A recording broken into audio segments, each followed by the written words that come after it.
Wasn't going to stop playing. Welcome to LOCKBEARD Phenomena number 92. Government possesses UFOs. See, Mr. Lee got here first. Welcome, Mr. Lee. Welcome, Angel. Uncle Bones, welcome. Who else is here? Danny from North Carolina or South Carolina. It's one of those Carolinas. They're both the same, right? Lady in the Woods is here. Welcome. Mr. Lee says Lazar said the government already had several alien craft they were working on. Yeah. If they are what I think they are, then there's no doubt that any government that's some person, any government going back thousands of years could have been in possession of one of these craft. Thousands of years. So, which Lazar said something. Whatever you think of Lazar, he mentioned finding these craft. I don't think we should say spacecraft. Maybe they can travel in space, but we probably shouldn't. We shouldn't use that term, by the way. But because that implies these are people from another planet. Blah blah blah. No. There's nothing that really points to that being the case. We don't have enough evidence in the public anyway. But what we have seen that we can reasonably expect to be true about this whole situation, these are not from another planet. No. But anyway, Lazar said that they were found in archaeological digs. Some of these craft. So some of you already know where we're going on that deal, right? Thank you, Mr. Lee. I wish I had the time and the computing power to update it and make it a little better. With what I got, and it's just more cumbersome and time consuming to do it than it should be, but everything's freaking difficult. But especially in the summertime, because the heat, I get the planer. You mess with video too much, the computer gets stressed out. Right now, the fan's running hard because it's too freaking hot. It's too freaking hot. So, I had some stuttering in the intro there. There was some buffering. So I don't know if you guys had that on your end, but I was seeing it on my end. So it's a problem. Danny's making sure we know he's from South Carolina. Icon says, hang on, man, I'm still humping hay bales. Well, are you doing round bells or are you doing square bells?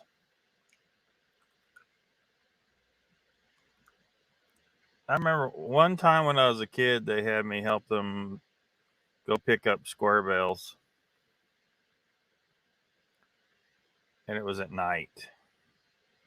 Definitely, I think it's a good idea. Do it at night. Keep cool. Why do it in the heat of the sun?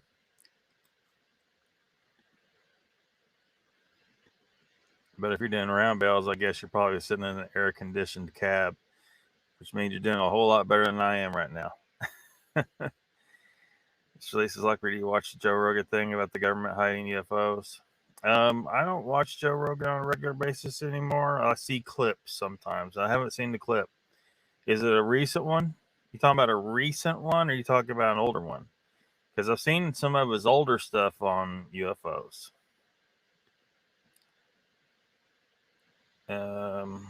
Dinosaurs.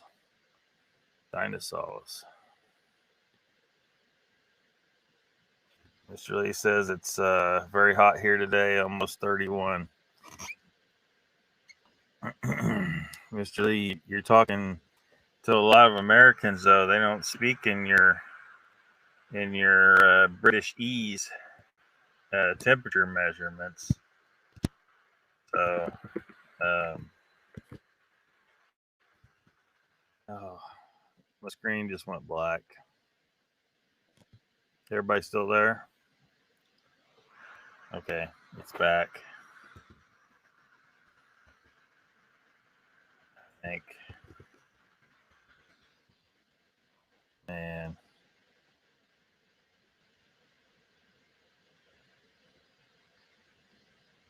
let's see here. I'll do it for you, Mr. Lee. 31 degrees Celsius is 87.8 degrees Fahrenheit.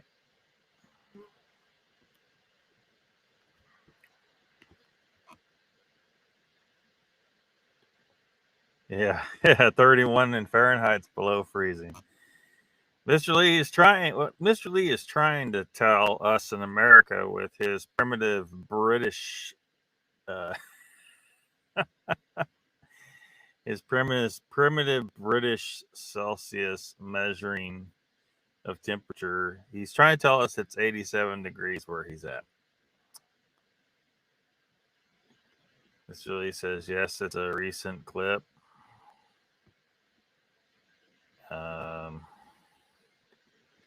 Let me see here. You think we could show it?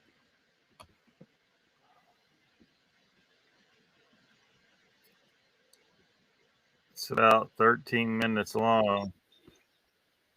Shh, quiet. It's about 13 minutes long.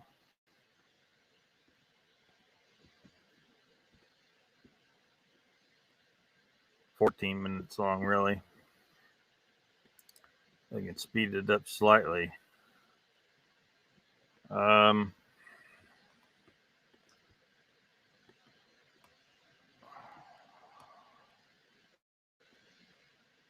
Let's see here.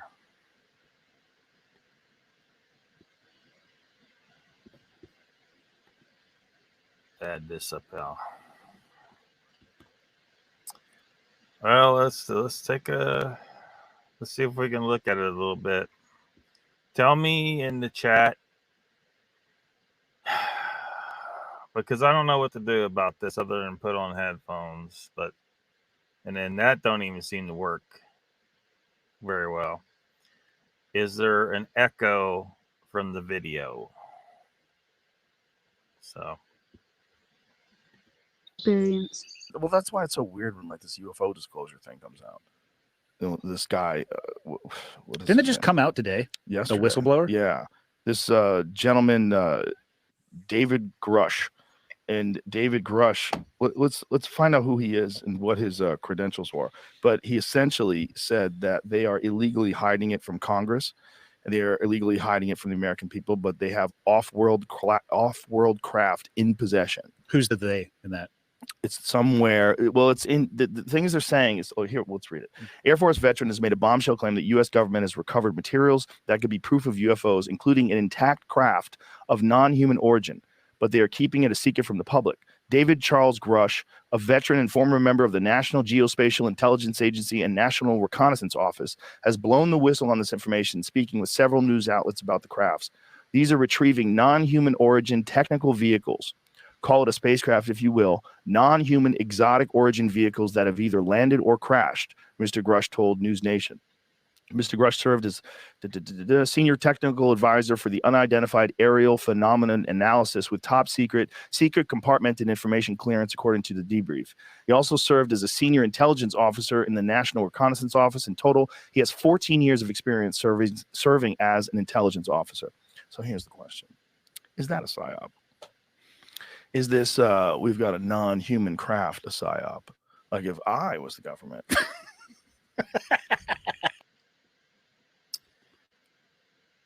Never mind. I remember. I did watch this, Mr. Lee. Danny says everything is backwards in the UK. They even drive on the wrong side of the bloody road. Yep, that's true. They on the wrong side of the road. Danny says sucks for you when the temperature is the same as your IQ, Mr. Lee. 11. No echo so far. Thank you, lady. Danny says sounds good. Thank you, Danny. Mr. Lee says knucklehead. No echo. Thank you, Angel. Thanks. So I don't know why I was having echoes before. I'm just playing this stupid video. Maybe they changed something with StreamYard to fix it. I don't know. Ruthless says icon. No, dude. Be wary of that smoke. Says good day. Mr. Lee just popped in hoping icon was here. Been here in his state is getting smacked by smoke effects. They had a that's the cover story. The real story is they have a tremendous number of UFOs. There's the UFO, the aliens are having a convention, and so they had to create the smoke to hide all the UFOs. That's the real story. Yeah. The real story. And I was working on some shit, and I didn't want China or Russia to know about it. And we could do some wild shit, some anti-gravity shit. I thought it was totally nuts, and I thought at first I was being deceived. But it was a ruse, Mr. Grush told News Nation. People started to confide in me, approach me. I have plenty of senior former intelligence officers that came to me, many of which I knew almost my whole career, that confided in me that they were part of a program. He told the D. Well, he is just basically reading off what happened in the interview. So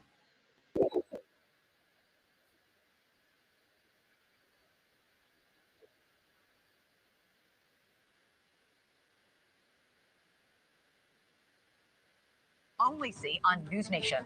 Welcome to Elizabeth Vargas Reports, earning your trust every night.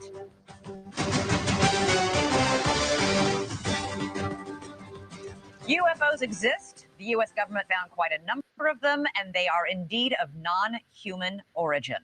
Those are the explosive allegations from a former intelligence officer tonight in a whistleblower complaint that the Inspector General is taking very seriously. 36-year-old Air Force veteran David Grush is exposing what he calls a top-secret military program that has reportedly found wreckage of fully intact UFOs. The government now calls them UAPs, or unidentified anomalous phenomena. For years, there have been whispers and rumors that the government had aircraft of non-human origin. This report is the first evidence it might be true. The Inspector General has called Grush's complaint urgent and credible. Tonight, we have a world television exclusive interview with the whistleblower in which he claims we not only have the aircraft, but the government has been keeping much of it secret from Congress and from the public. News Nation senior national correspondent Brian Enton is here with the story, and this is a blockbuster. It is a blockbuster. It's really hard to wrap your mind around this. I've been working on this for the past couple of weeks. I'm still having a hard time processing all of it. Over the last couple of years, it sort of became mainstream to discuss UFOs. The government has released videos. They've acknowledged that we don't know what some of this stuff is out there that we have on camera, but this really takes it all to another level. For the very first time, the world is about to hear from a former high-level U.S. intelligence officer who says the government has some of the unidentified craft in its possession. He is revealing these exclusive details about the secret government program. We're going against the wind. The wind's 120 knots from the west. Oh my gosh, dude. Wow. We have all seen these blurry videos of unidentified flying objects. Video evidence, if you will, that old tales of UFOs may not all be conspiracy theories. In recent years, Congress starting an official U.S. government Unidentified Aerial Phenomena Task Force, recently renamed the All-Domain Anomaly Resolution Office, or AARO. And now in a News Nation exclusive, David Grush, an Air Force veteran, former member of that task force, and veteran of the National Geospatial Intelligence Agency, is formally blowing the whistle on secrets he says no one has ever shared publicly before. You are one of the most trusted former intelligence officials in the US defense and intelligence establishment. Yes, I was. You were trusted with the most intimate secrets. Yes. Grush sitting down with award-winning investigative journalist Ross Coulthart, who's reporting for News Nation and has spent years reporting on the UFO question. What conclusion did you come to at the end of your time on the UAP task force? The UAP task force was refused access to a broad crash retrieval program. When you say crash retrieval, what do you mean? These are retrieving non-human origin technical vehicles, call it spacecraft if you will, non-human, exotic origin vehicles that have either landed or crashed. We have spacecraft from another species. We do, yeah. How many? Quite a number. You're kidding. No. I thought it was totally nuts, and I thought at first I was being deceived. It was a ruse. People started confiding in me. They approached me. I have plenty of current former senior intelligence officers that came to me, many of which I knew almost my whole career, that confided in me. They were a part of a program. They named the program. I've never heard of it. And they told me, based on their oral testimony, and they provided me documents and other proof, that there was, in fact, a program that the UAP task force was not read into.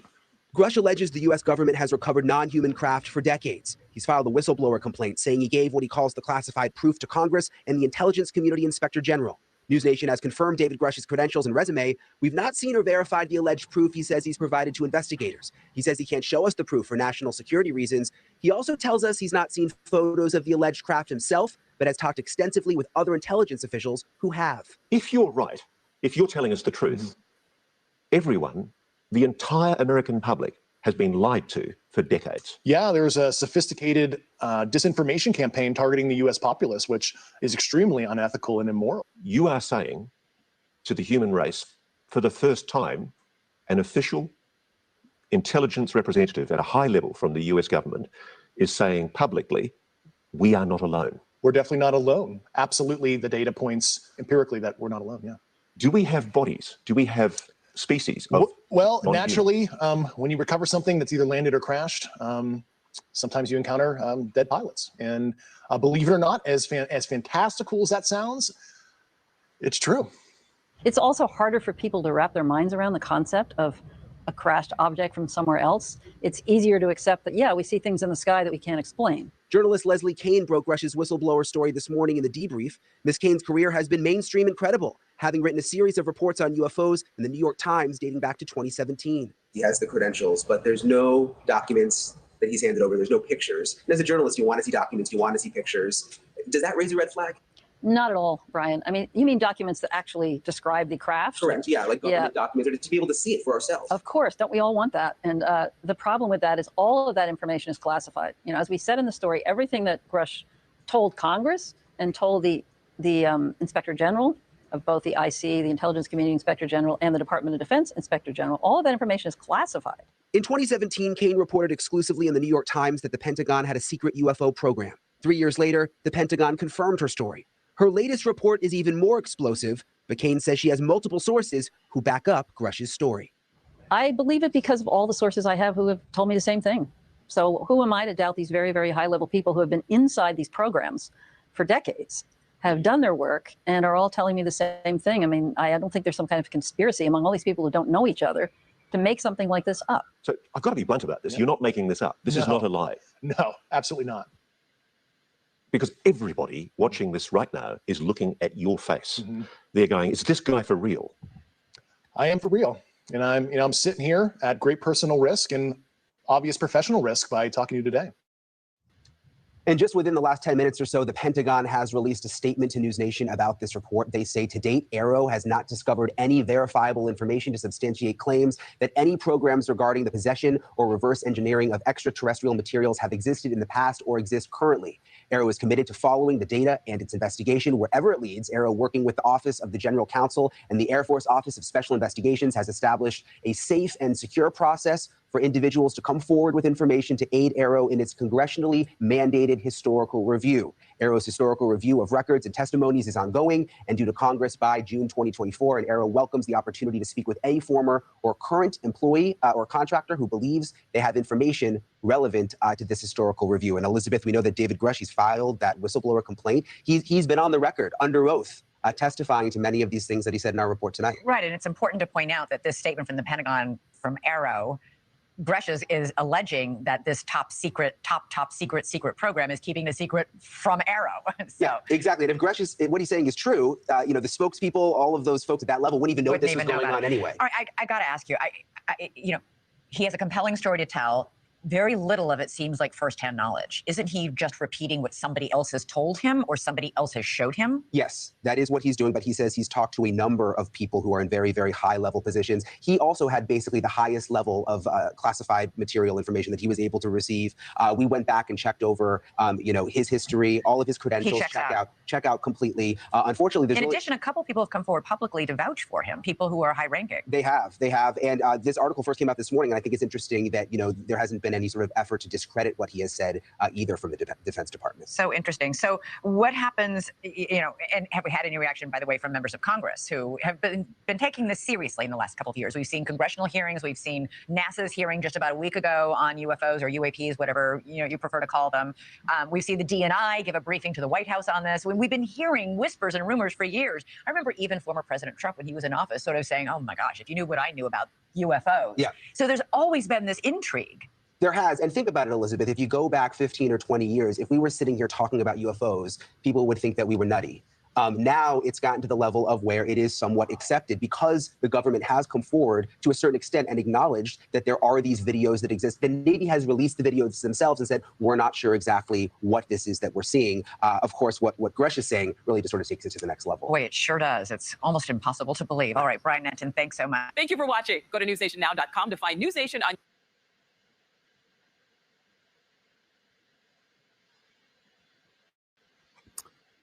So,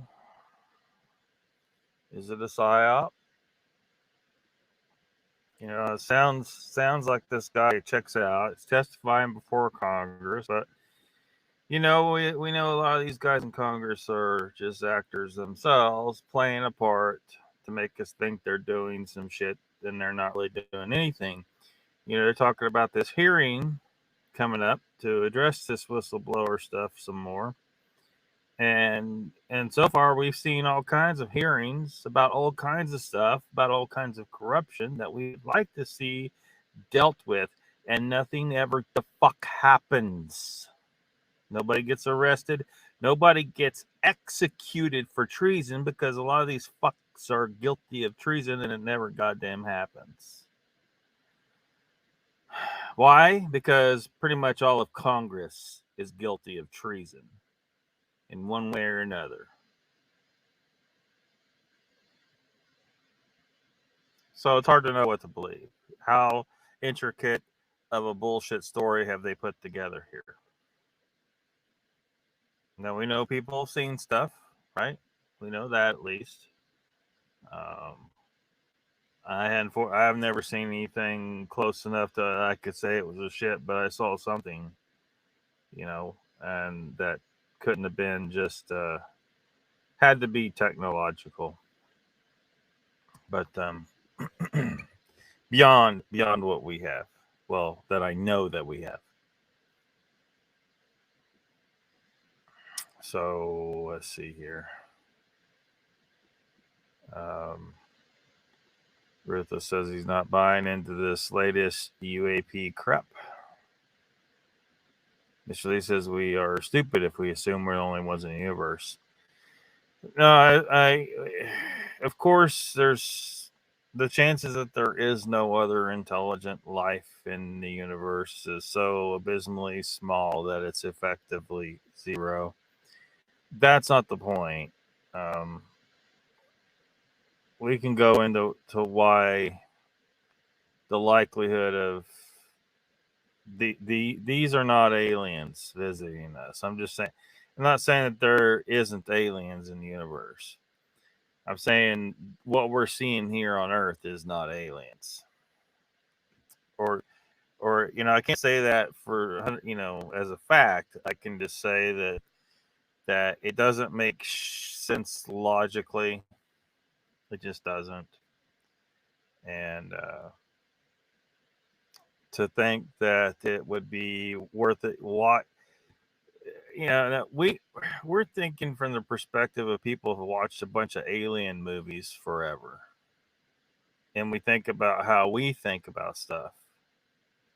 Like we want to actually go to places a lot of the time, but that's starting to go away, right? Because getting more and more where people are satisfied with an illusionary world. It started out with just video games. By the way, everyone should put the fucking video games down. I'm just saying, you need to put the games down. Some of these people live completely in this imaginary world and never really deal with reality and become. It doesn't help, because we're already in a mentally ill state where everyone is suffering from some degree of mental illness, for a couple different reasons, which no point in going into all that right now. But it doesn't help things when you isolate yourself and then you play this illusionary game where you play a character and you're not even being yourself anymore.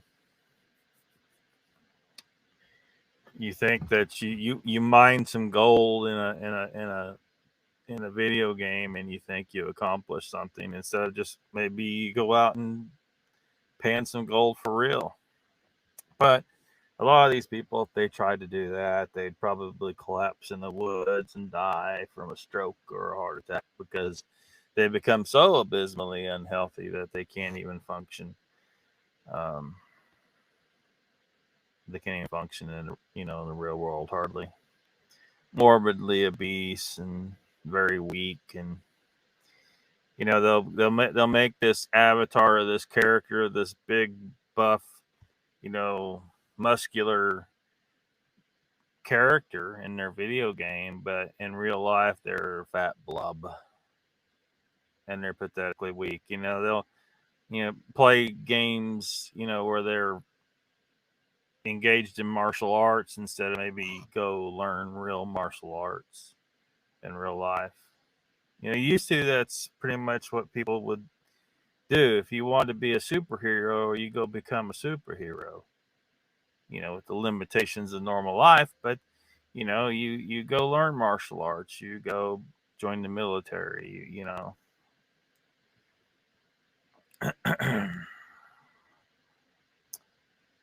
But anyway, that was where a lot of this reading books was unfortunately a stepping stone, where people write stories, and it was it was going to happen, because that's how human intellect began, sitting around the campfire with an elder telling stories, inspiring the imagination.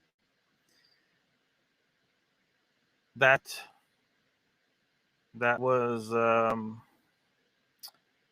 it's a necessary part of the human experience. But in that situation, you had to use your imagination completely. You had to imagine what these characters look like. The storyteller could describe them only so much, but how it all really plays out visually is activated up here. And then books came along.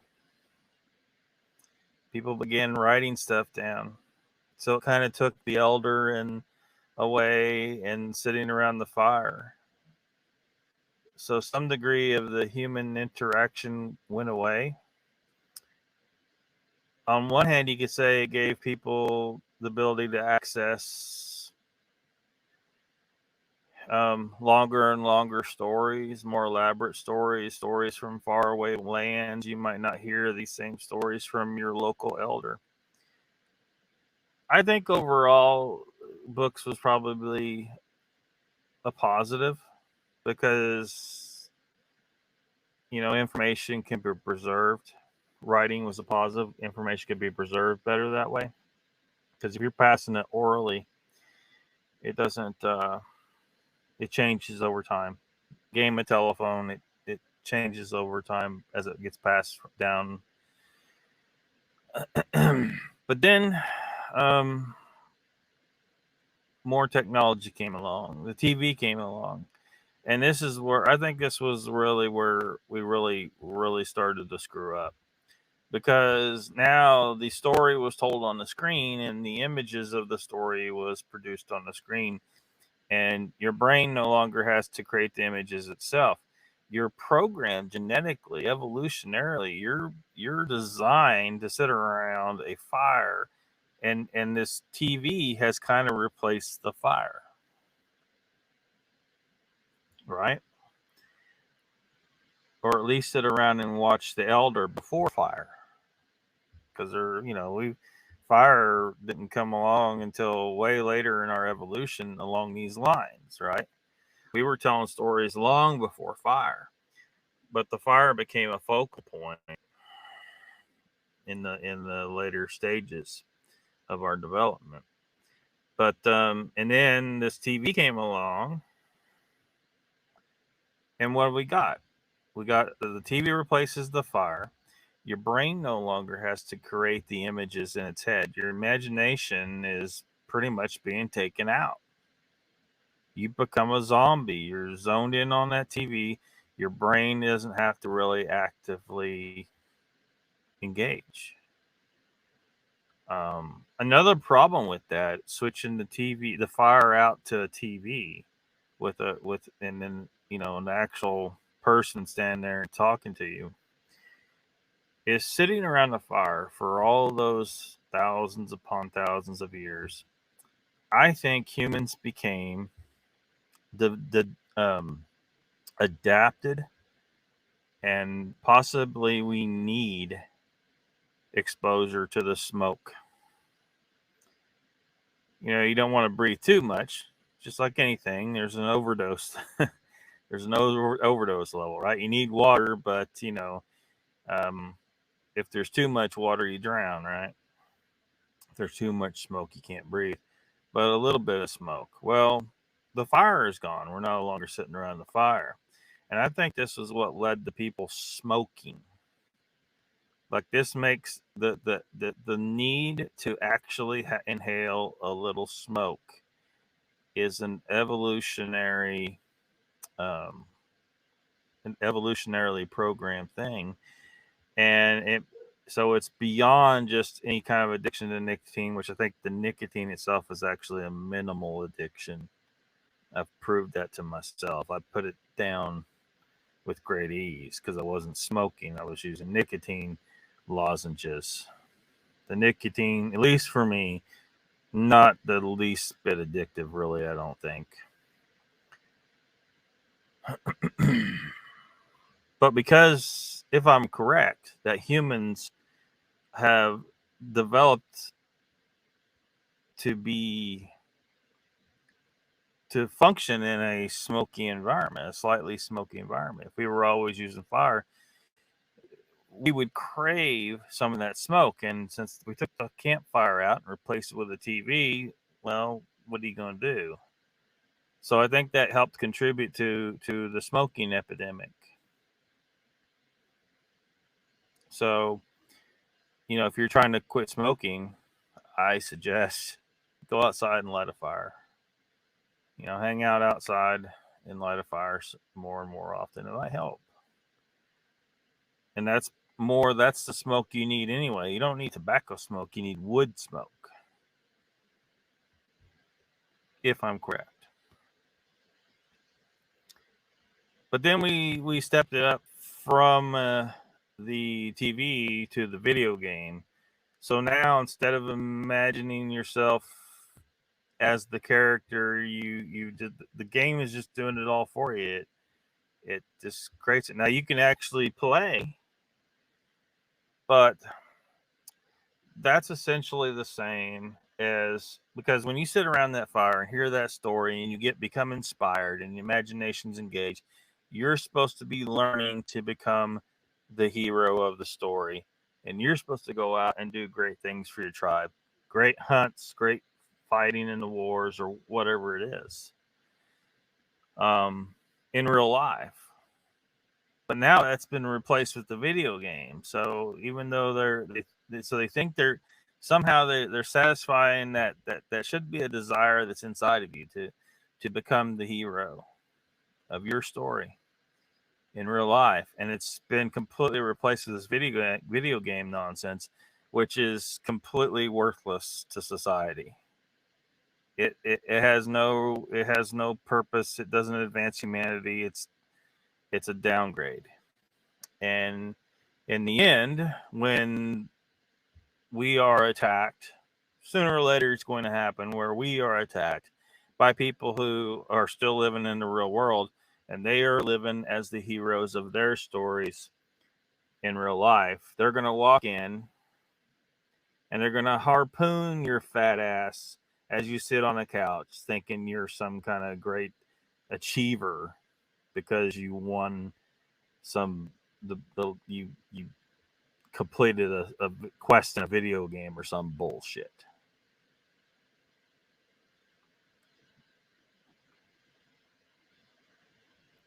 So at least some people, we kind of see this. We see that we reject it. We think people need to put that shit down. You know, if you want to play around with it a little bit, sure, but you got people who have completely defined themselves as a gamer. And that's what they are. This is extreme folly. And on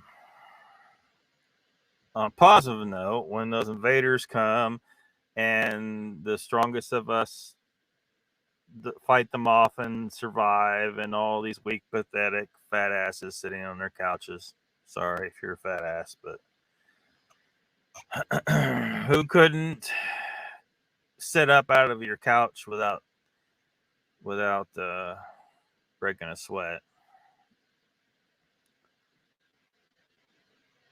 You know, you're all taken out of the gene pool. Maybe we'll improve our gene pool, so that would be a positive.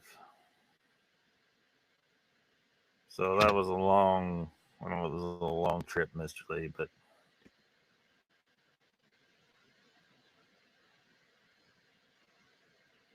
funny how the chat just disappeared. Hold on a second. It'll come back, maybe. There we go.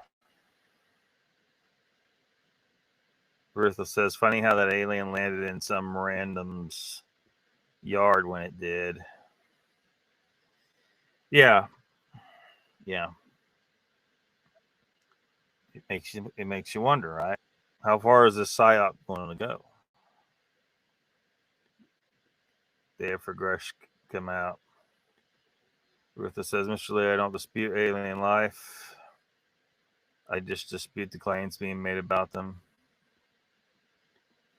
You think Tom Cruise is really an 8-foot alien? I don't think so, Mr. Lee. Danny says,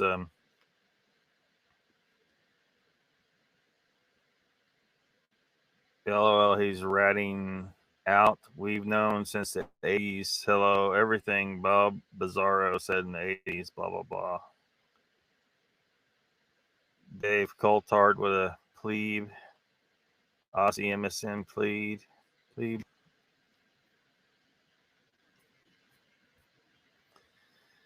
Former 60 Minutes AU, Australia. Mr. Lee says, ruthless being ex-Scientology, you must have seen Tom's alien skin. Danny says, Philip J. Corso wrote a book 20 years ago telling about this stuff the day Roswell. Man, my computer is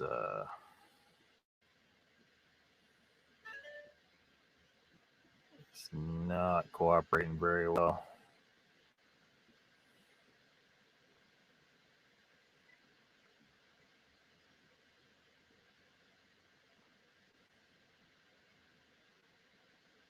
Hold on a second. I'm way behind in the chat, so hold on a second. I'm trying to get... All right.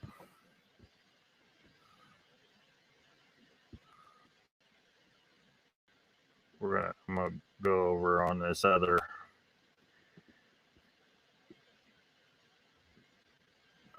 We'll try it this way.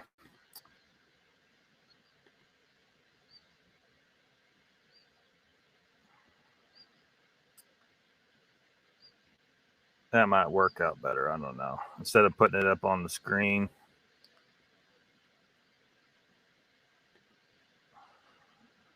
The fake account I was up to. Have in person when he was living in, assuming means filming Mission Impossible 2. Tom Cruise says he'll sue you, Mr. Lee.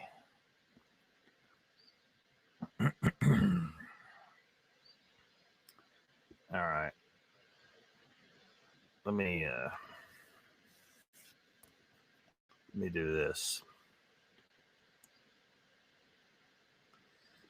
Danny says the day after Roswell. Good day, Don. Tom, go away. Initially, get my email, says Donald. Ruthless says psyops everywhere. Mr. Lee says, Donald, that's what I keep saying.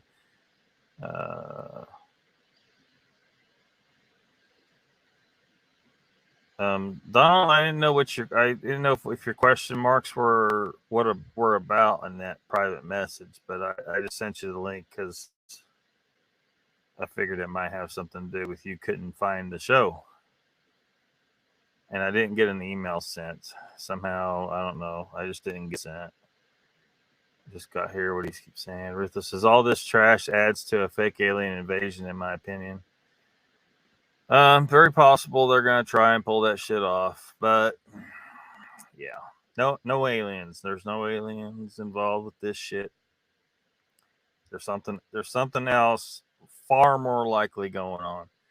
Check it out, Mr. Lee. That dude's body language is sus.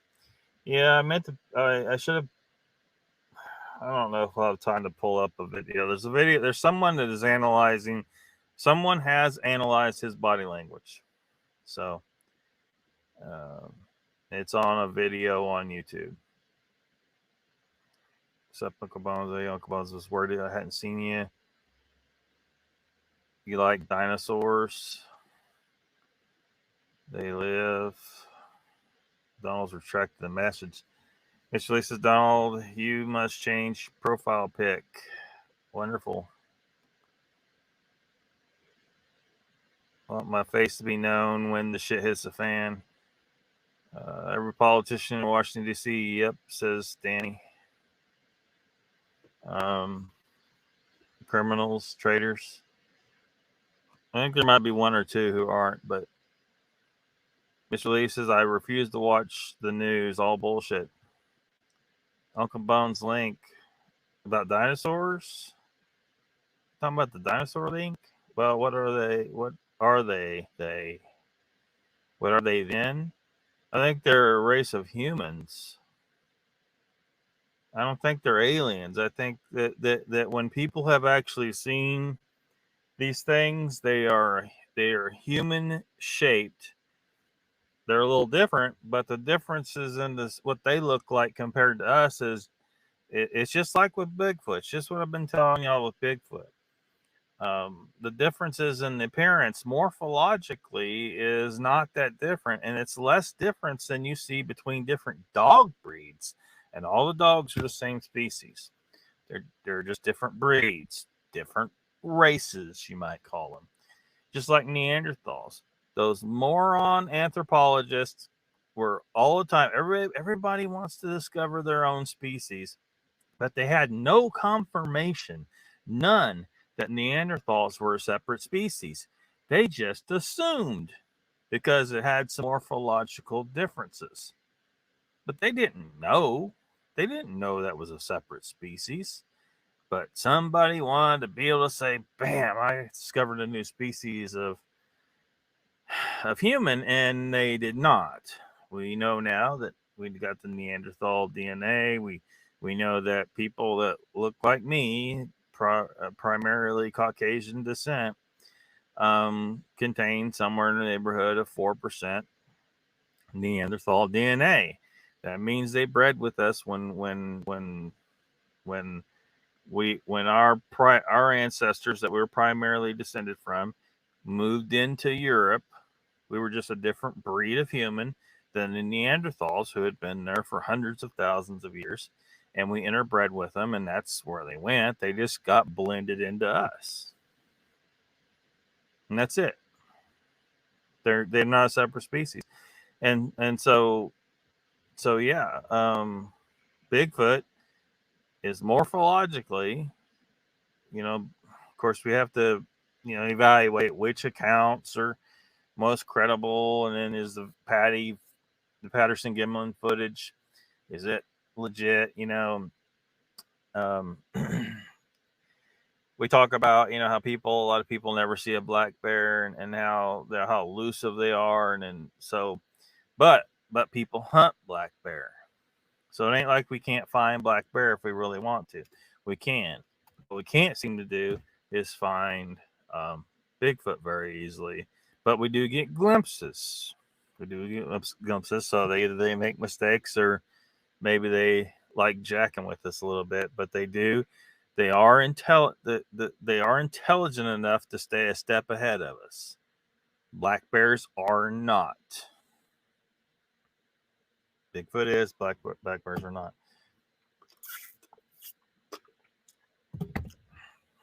That level of intelligence, one could argue, must be higher than ours. Because with all our technological advances, shouldn't we be able to find these fucks? And just the general public, if they're just an animal. So no, we can't. So no, I think they are a race of humans.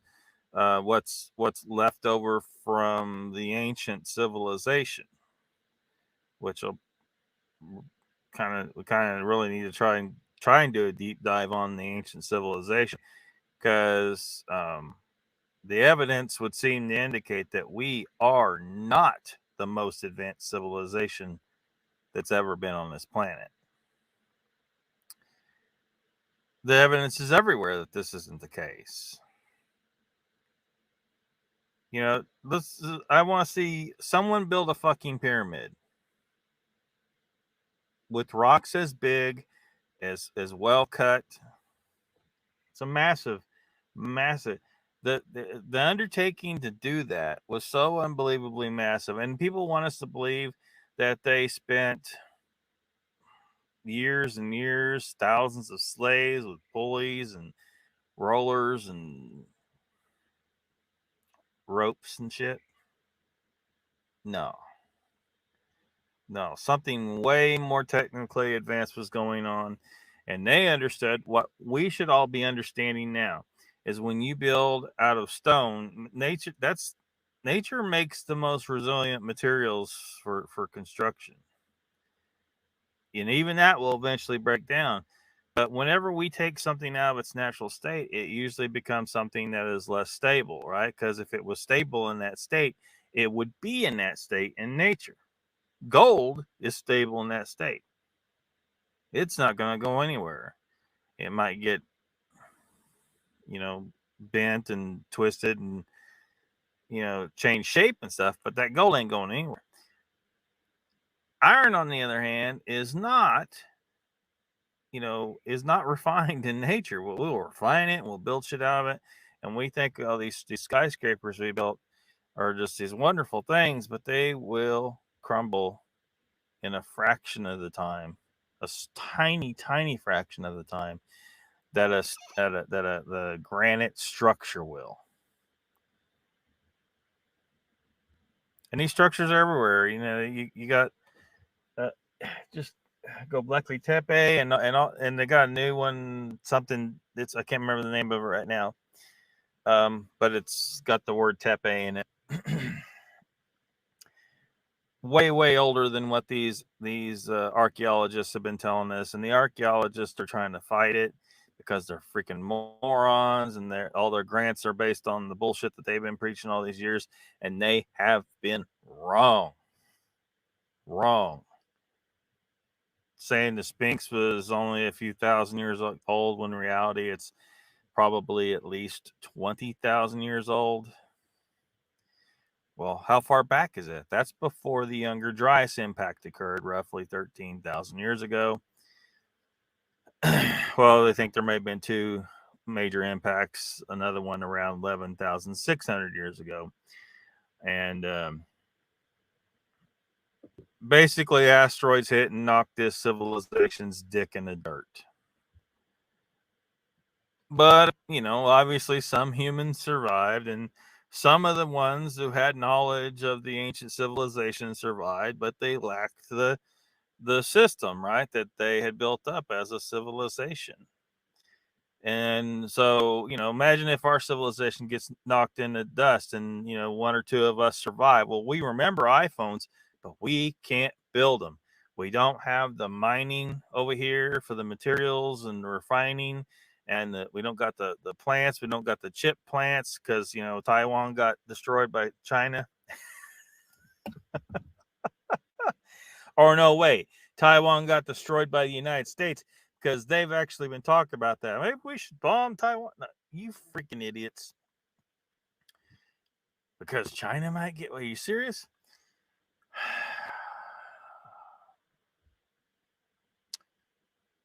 Anyway, I guess getting back to what you asked. Well, what are they then? They're human.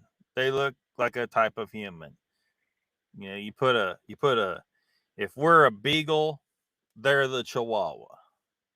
Right? If we're a beagle, the aliens are the Chihuahua, and Bigfoot is a Saint Bernard. The differences between those three dogs are greater than the differences between what aliens are described as, supposed aliens, and what Bigfoot's described as. So, Rutha says, why do all these aliens have 2 arms, 2 legs, 2 eyes, just like this? Well, there's a lot of things that could have that, right? 4 limbs, right? Birds have, you know, 2 their wings, but they're still 2 limbs, and then 2 limbs are function as legs, and then 2 eyes. I mean, this is a pretty good, and also you got to think about, you know, even going further back, bilateral symmetry has its benefits. Probably it's going to be, I think it's going to be pretty unlikely we're going to run across an intelligent life form that has radial symmetry, or, you know, an amoeba, amorphous, or anything like that, despite what you see in sci-fi. We're probably going to run into something that's definitely bilaterally symmetrical. There's probably, you know, four limbs are probably going to be more likely than 6 limbs, which is going to be more likely than 8 limbs, and so on. The more the limbs go up, probably the likelihood of running into an intelligent life form may go down, but not necessarily. Not necessarily. Now, if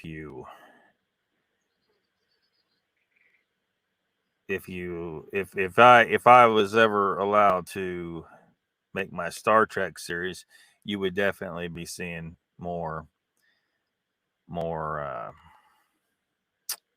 unusual forms. And in Star Trek, every alien, or most aliens, look like a human with a different wrinkle on its head. Maybe they paint them blue and put some antennas on them or something like that, but, you know, or just some stupid spots on them, and you know, that's not realistic. There's probably going to be more diversity, but you know, but I think what you're trying to say is they're humanoid. They're definitely, if you saw this thing running around in the woods and you're a scientist, you'd be like, okay, if I got to classify this, I got to classify it as something that's derived from the same bloodlines as human. It resembles human. It's just a a lankier, bigger-eyed, smaller version, but it's definitely human, or at least a closely related species to human. like more closely related to us than we are to chimpanzees, kind of human. Danny says, I'm thinking interdimensional. Well, we got to watch out with that word interdimensional, though.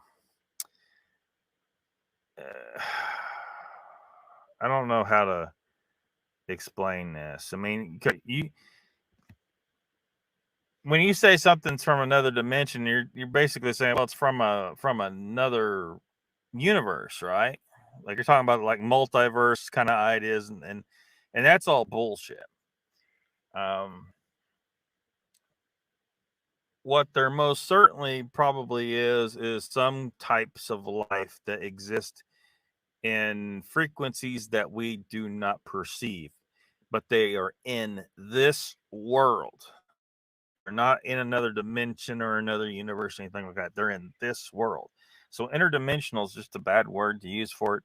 Although some people are thinking about what I just described and calling it interdimensional, it's not interdimensional. The word, it's just a bad word for it. If you think about, you only perceive certain range of frequencies. You can only see so much. You can only hear so much. And other animals, they can see different ranges.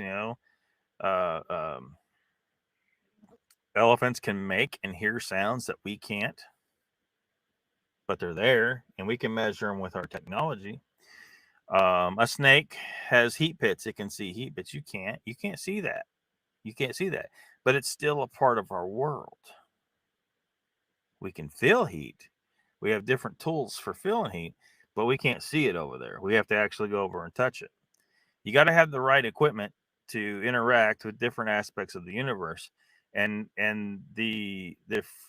we're only able to interact with a tiny amount of what reality actually has in it, and it's a vanishingly small amount. So what exists in those other frequencies of existence that is right here with us, and we just can't see it. We cannot feel it, we cannot hear it, but it's there. Now, these look like humans, which they come from our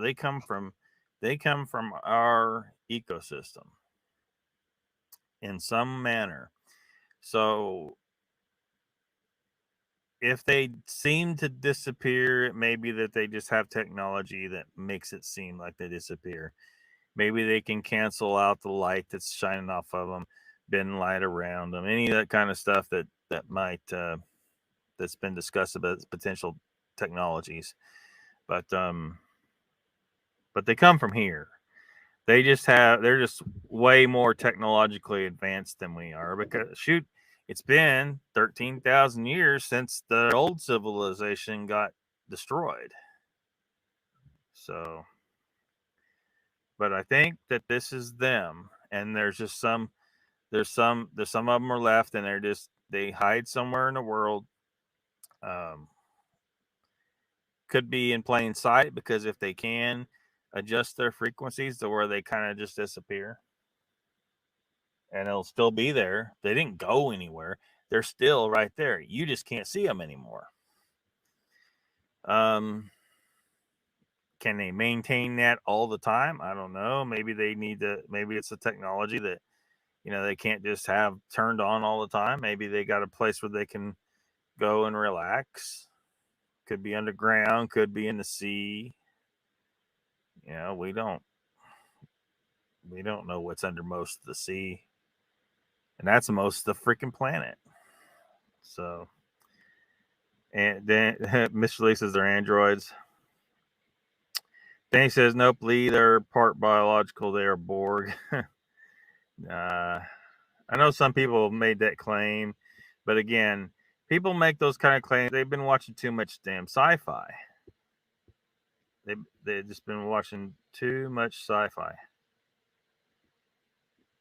Lee says, I did have addiction to Tomb Raider 20 years ago. I kicked the habit, though. Yeah. Just watch the original Tomb Raider movies, not the...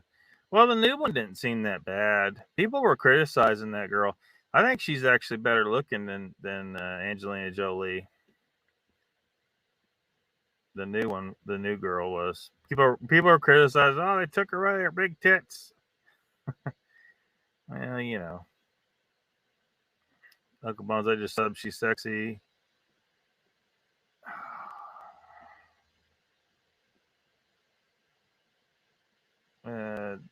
What is Borg? What do you mean? You don't know what Borg is, Mr. Lee? Do you not watch any? Have you not watched any Star Trek? Ruth says that if time travel to the past was possible, I'd say they are humans of the future. But alas, time cannot be undone or go back to. Yeah, you cannot go back in time. That's absolutely ridiculous. I mean, I don't know how to explain this to people. Like, reality function, it's a geometrical thing, and it's a geometry that goes to a weirder level than you're used to thinking of, right? So as you talk about the three-dimensional, you know, we're not talking about dimensions as if in the world. We'll talk about the dimensions, geometrical dimensions, cartographic in nature, right? Well, you can have three dimensions all day long, but if you don't have the passage of time, moment to moment to moment, then there is no time for those three dimensions to exist in. So existence, the three dimensions of reality is completely dependent on its existence for the to the fourth dimension, arguably, you know, of time. If there's not a passage of time, there is no time in which the three-dimensional object to exist. So it does not exist without time. It's another dimension of existence in that regard.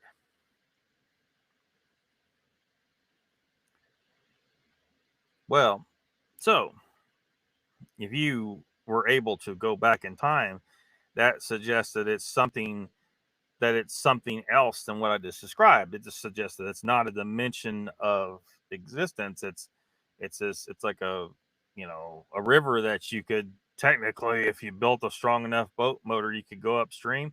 No, that would just utterly break reality, right? So it cannot be. You cannot go back in time. Time must flow in one direction. Period. It cannot do anything else. Otherwise, reality just doesn't work, right? So it's just wrong.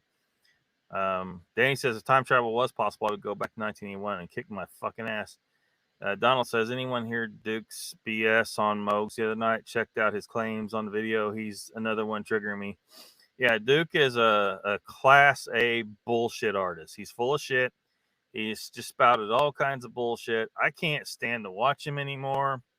I saw enough of his stuff before. I already know this guy is completely full of shit. Duke is completely full of shit. If you're watching Duke, man, what are you doing with your life? He's a bullshit artist. He's a fucking liar. Ruth says, notice how far the first time devices were supposedly put into effect by these latest visitors in their backyard. First time. What? Dan, you're old. I don't watch Mogs. Yeah, I don't watch Mogs anymore either.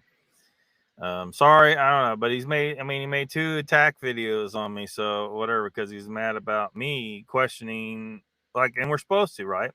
I thought that at Mogs channel, I was dealing with some people that were reasonably skeptical of things, but apparently that reasonably skeptical nature stops at, well, my friend said they saw something, so I have to believe that.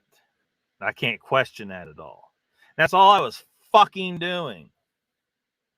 I wasn't trying to attack these people. I was just saying that maybe they were mistaken. Well, and by saying that, apparently some people just got triggered as fuck. So whatever. I'll just go over here in my little corner of the goddamn universe. Remember watching them walk on the moon in '69? Did you? And I'm 30 minutes behind you. I'm going to try and catch up real fast. I don't have to move fast, so I might have to skip some stuff. Mr. Lee Trans. Mr. Lee says, Dan, it never happened. What, the moon? Danny says, I remember the first episode of Saturday Night Live George Carlin hosted. I was never the same. I watched every episode of Saturday Night Live till the Headbangers Ball started. Yeah. Well, George Carlin was what you really wanted to see, I think. Going to get on my nerves. That's my purpose in life. I pissed Eyes in the Wood off. Eyes off last night. You're next. Did you? Sorry, Mr. Lee. Stop. Ruth says, just as Plato's cave had fire casting shadows, we have TV doing the same thing. Nuts. Meat suits for the meat suits. What do we call you, Mr. Lee? Him, her? 2 months premature with yellow jaundice. Under 4 pounds. Did survive. Mr. Lee's a survivor. Some pronoun. Gary's here. What's up, Gary? Says the one and only me, of course. Welcome, Gary. Danny says 0 to hero. Call me if you like. Triple A's. Whatever the fuck that means. Donald says, Mr. Lee, I was born a month late, 10 pounds. Doctors think the muscular dystrophy was the reason. I couldn't help mom push. Gary Johnson says, yes, hello to all. Yep, hello, Gary. Mr. Lee says, Donald, I came out ass first, no lie. Yeah, Mr. Lee's first act in the world was to moon everybody. Yes. Donald says, I'm insulted. What the fuck happened? The goddamn chat jumped on me. All right, where was I at? I think it was at 6:30 something. Did I insult Donald?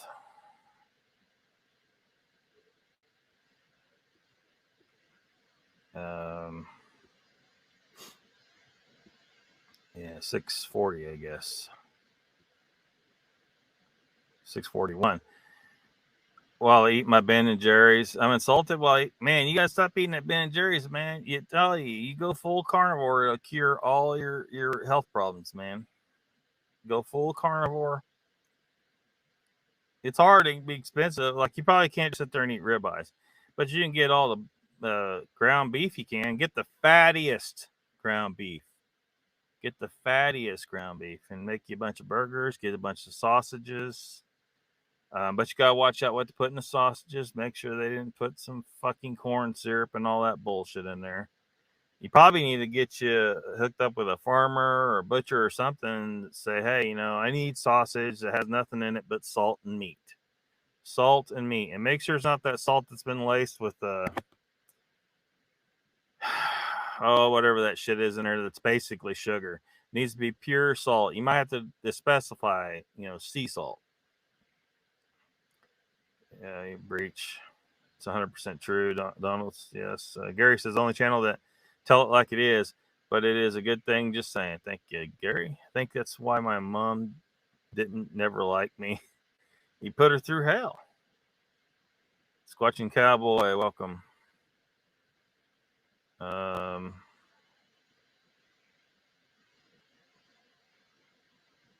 Mr. Lee says, Cowboy, you are the biggest knucklehead in Texas. I wore your t-shirt today. Biggest knucklehead in Texas. I'm trying, Mr. Lee. Danny says, just picked up 2 Mission Impossible comic books from the 70s.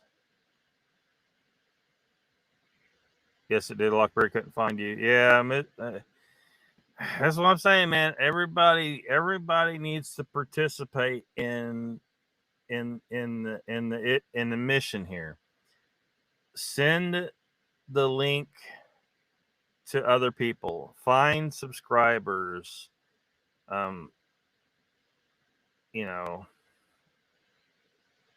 Hit like on everything. Find me a rich subscriber that can. The channel desperately needs monetary support. I'll say it. It's just a reality. Desperately need monetary support.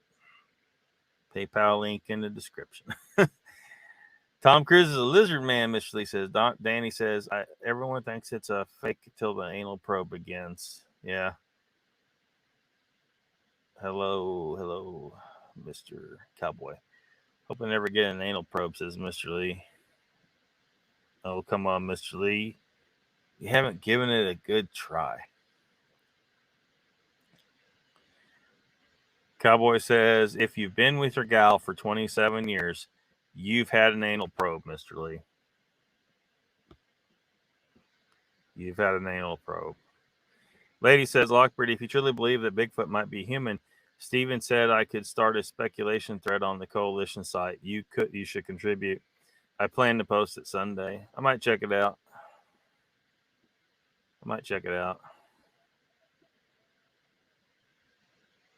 Black Bear aren't hiding from us. Yeah, well, yeah. They're elusive, Like, maybe a better example would be cougars, though. Cougars are really elusive, but they're there. If you really want to find them, you can find them. They're a little more because black bear will wander up into your front yard and knock your trash can over. Donald says, Mr. Lee is mad at me. I tried getting her help from a friend of Dr. Warren Cook. She thinks I was being a bad person. I'm done. The discovery of Bigfoot in Vermont is done. Bears is a Sasquatch minions? I don't think so, Mr. Lee. Danny says, in the $6 million man, the Bigfoot was an alien bodyguard for the hot chick alien. Mr. Lee says, Donald, you can be quite unsportly at times, especially with the ladies. Chill, dude. Donald says, what are you talking about, Mr. Lee? When I have been fresh with women, when have I been fresh with women? I think you're thinking of someone else. Ruthless says, humans have been walking upright longer than they say. Danny says, the other teepee dates back 26,000 years, or so they say. Ruthless says, humans in some way, shape, or form make it through every cataclysm. Yeah, you're always going to have a few survivors. Well, not always. I'm not going to say always. We happen to be lucky enough to have survived the cataclysm. Other species have not been so lucky. A lot of other species, but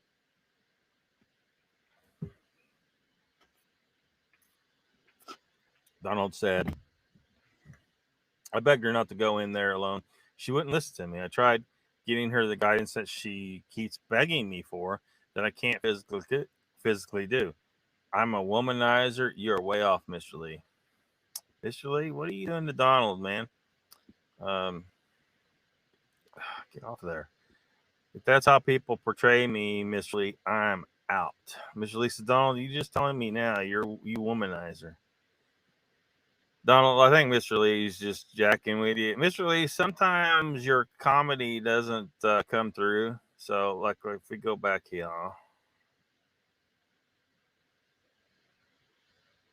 he did put a peace symbol up, but maybe the laughing face would be better. The laughing face, like right here, to make sure. Because you got to remember, man, your connotation doesn't come across in the typed word, right?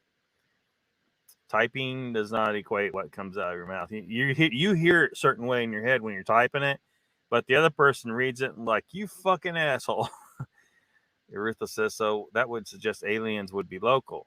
Yeah, they're not aliens. I'm saying they are not aliens. They are a race of humans. They live right here. And to think that aliens would travel across the cosmos to come all the way here to see us, who I suspect we will be considered a very unremarkable species. There's nothing, we got a lot of neat stuff on Earth. The variety of life on Earth is amazing, So there's no reason to suspect that variety cannot be seen on billions of other worlds across the cosmos.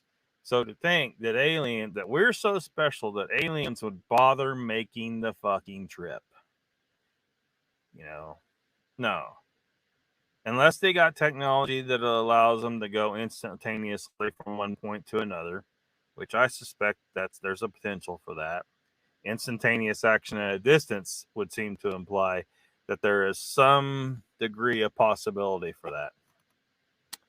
But But to think that we got these aliens hanging around Earth and just jacking with us all the time, no, bullshit. These aren't aliens. And to think that aliens that look just like a Chihuahua version of humans came to Earth instead of something that looks like a starfish or some shit. No, they're not aliens. Mr. Lee says, Donald, you need the thicker skin, man. Just joking with you. Ruthless says, seen the latest web picture, 40K galaxies. Yeah, it's a big universe. Like, infinitely big. Donald says, Mr. Lee, chill out. I've given you the guff head. Infinitely big as in Big Bang is bullshit. Bullshit. Star Trek series make it so. Mr. Lee, but you said you didn't know what the Borg was. Squashing Cowboy says, I think y'all should have a wrestling match. What's this damn heart thing? Heart thing? I don't know. They just released one of the alien pictures taken in Vegas. Let me open this link anyway. Let me see. It's going to take forever to come up.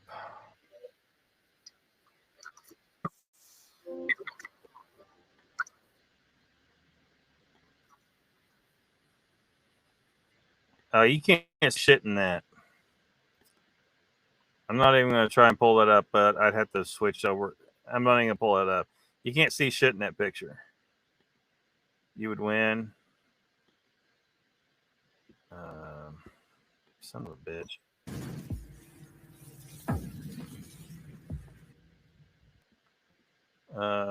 Donald, you know I love you, says Mr. Lee. Mr. Lee's saying, Danny's. There's a link for Danny's science fiction channel, Starlock. Ruthless says reality doesn't always equal actuality. Cowboy says, Mr. Lee, you would have to wear a blindfold. Buffering, damn it, says Donald. Donald would have to kind of stick. Joe Pass. Mr. Lee says, Cowboy, if I don't know where my contacts or glasses, I'm blind as fuck anyways. Joe Lee had great jugs back then. Yeah. I think that they had a pretty good deal going with Tomb Raider. They actually didn't do half bad with it. There was room for improvement. I never played that video game. I don't give a fuck about the video game, but they actually made some pretty decent film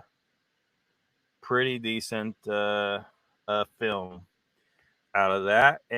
But it did. I thought it needed a little help. I mean, they effectively created, you might look at it as kind of a female version of an Indiana Jones. That also happened to be eye candy to some extent. Without taking Indiana Jones and replacing him with a woman. They didn't do that. They made their own fucking thing over here, and it was definitely very different. And it was good. I liked it. Mr. Lee says, big tits.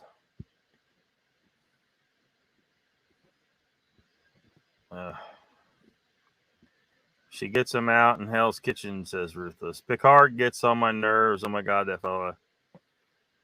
I like Picard. Not the new series, though. The new series sucked. Except for the third season. They did decent with it. But too little, too late, motherfuckers. Blurry alien. Donald says, Mr. Lee, the only good Star Trek was the original series. Yeah, but the original series was back when they were still developing science fiction on TV, right? It needed a lot of work. So when I was going through, on occasion, I'd go through some of the old stuff, and trying to figure out how to work it into the timelines and with the like in different how different stories translate to newer track and how it translates to my series, which will probably never get made because I'll never be discovered. But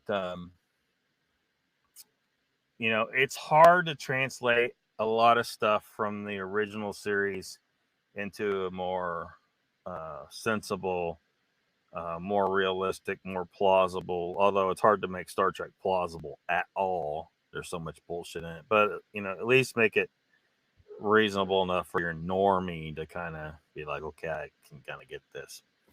It's hard because there was some dumb shit.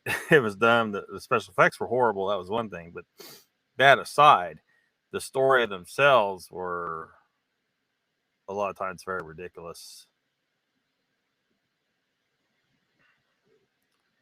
I didn't say it was hood picture. I said just a picture. I assume you mean a good picture. Cowboy says, never could understand why Picard couldn't beat that Vader fella. Oh, shit. You're gonna trigger the both there's people that are Star Trek only and people that are Star Wars only, and that, you know, me, I like both.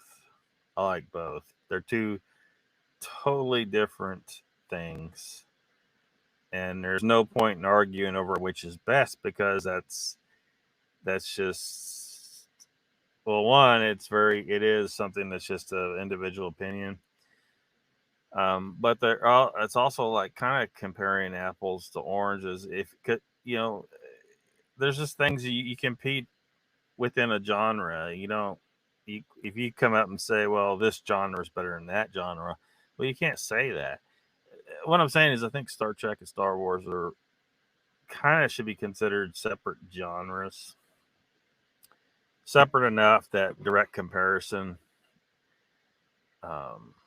is not reasonable. But I don't find it triggering at all. I think it's funny, you know. But question everything. Whoops. I jumped in the chat again.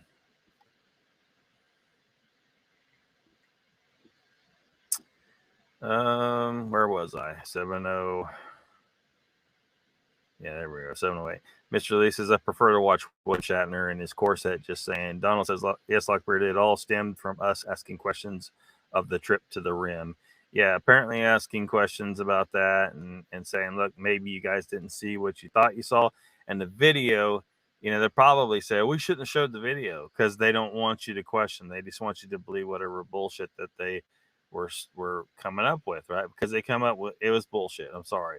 The video clearly shows that there was just gaps in the trees. That's it. That's it. So, whatever.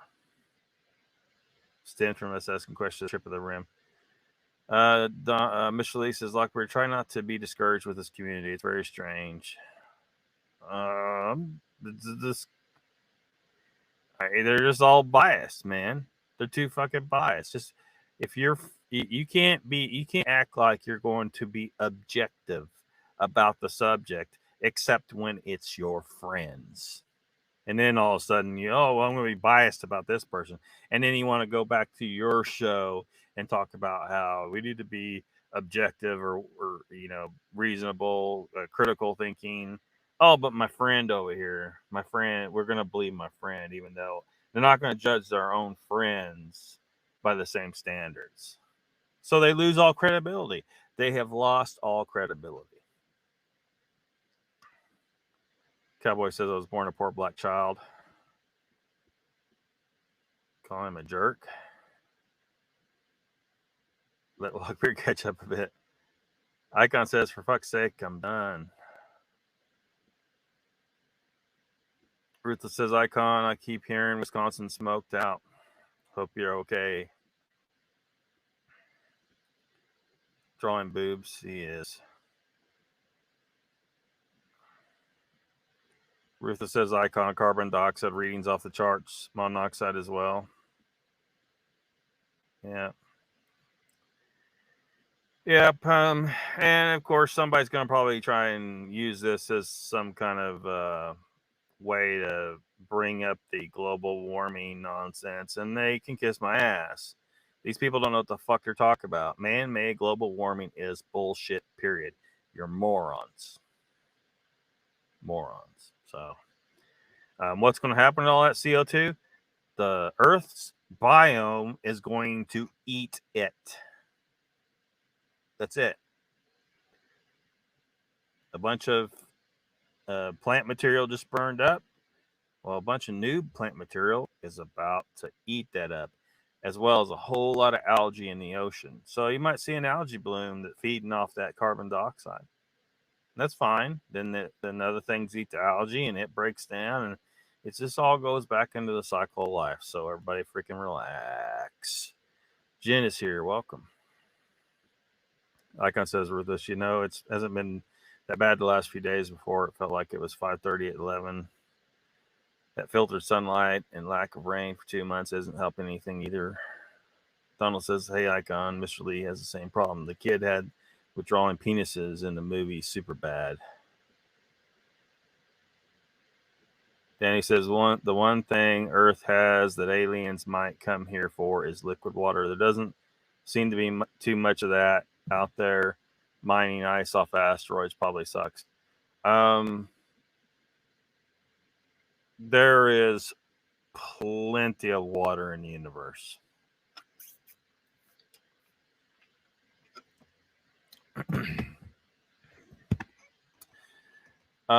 That's one of the things that comes out of science fiction. Where they tried to say that the aliens are going to want our water. Like the movie, Tom Cruise's movie Oblivion, which I thought was good. I liked it. It had a great soundtrack. It was good stuff. But there was this whole issue where the alien, which it turned out to be an AI, an artificial intelligence, but anyway, wanted it was sucking up the oceans of the Earth. But they were using it for energy.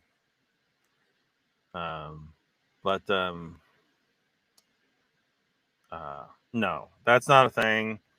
There's plenty of water in the universe. There is lots of water here on Earth. I mean, an alien ship could show up, fill up all the water they want, and we would never know the difference. We got a lot of freaking water. And the whole universe has a lot of freaking water. You could go on any heavenly body, and you're gonna find some water. So, whether or not it's liquid or not doesn't matter. Did you ever watch the movie Ice Pirates, where they were transporting water in the form of ice? Like, for whatever reason, it made sense to them to transport it in a solid state. Ice Pirates. It's a goofy ass movie, but it's fun. It doesn't matter if it's liquid or solid. It's water. It's still water. Or steam, for that matter. It might even make more sense to go to a planet that is really hot and all the water exists as water vapor in the atmosphere, and not even enter the atmosphere. You could drop a tethered device down into the atmosphere with a condenser with a collecting vat in it, and just condense a bunch of water out of it. They probably have to filter it once they get it back up to the ship, but you're going to have to filter the water anyway. In a lot of cases, if it's on the ground, if it's in, it could be tainted with all kinds of things. But I'm telling you, this issue that aliens are going to come here for our water, it's a science fiction invention that is not reasonable at all. It don't make any sense. There's plenty of water in the universe for everybody. And, in fact, even on their ships, they could have atmospheric condensers to reclaim water that they've gassed off of their own bodies, and they recycle, you know, because if they're a closed system, they can recycle all the water right there. There's no need to add any more water to the system because it's got all that it needed in it to start with. So as long as you can recycle all of your liquid. So that's not a thing. Raptor says, what's going on, everybody? Hope you guys are having a good one. Doing fine, brother. How's tricks on your end? Raptors missed you, Raptor. Yep, Raptor is here to wrangle all the retards. He's going to keep all the retards in order. Brian Chewy, go hiking here. He says, I'm listening, just driving. Hello, Lockbeard. Welcome, Brian and Chewy. Thanks for coming. Summer year round, where Ruthless is at. They got us in the northern stretches of Australia, fairly tropical areas.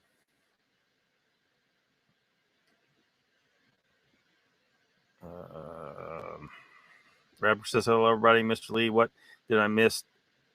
Did Lockbeard go off? Did Lockbeard go off with somebody again? I'm going to go off on somebody. I don't know. Somebody deserves it, I'm sure. Mr. Lee says, Raptor, yes, he has been insulting me all night. Only joking. Lady says, Raptor, we have not heard the Lockbeard rant yet. No, grass is growing 75% slower at the moment. It's winter. In Australia. Yeah, it's winter in Australia right now.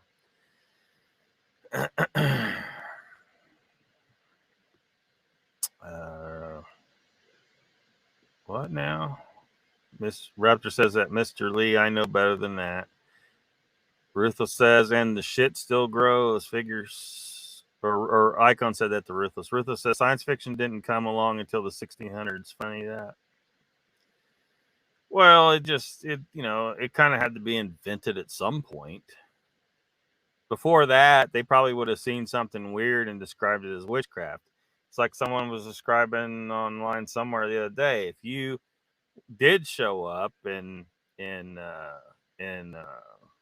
England and Mr. Lee's ancestor saw you playing with a cell phone, he would point at you, call you a witch, and you'd be burned at the stake. But today we would know that that's a science fiction, or, well, if it was real, a science story, a real science story. But it wouldn't be a mystical, magical story. It wouldn't involve witchcraft. It would involve, it's a freaking alien or something. Raptor says, lady, good to see you. I already have my popcorn and beer ready.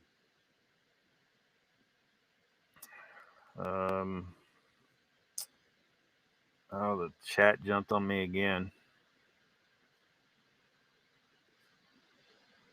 Hold on a second.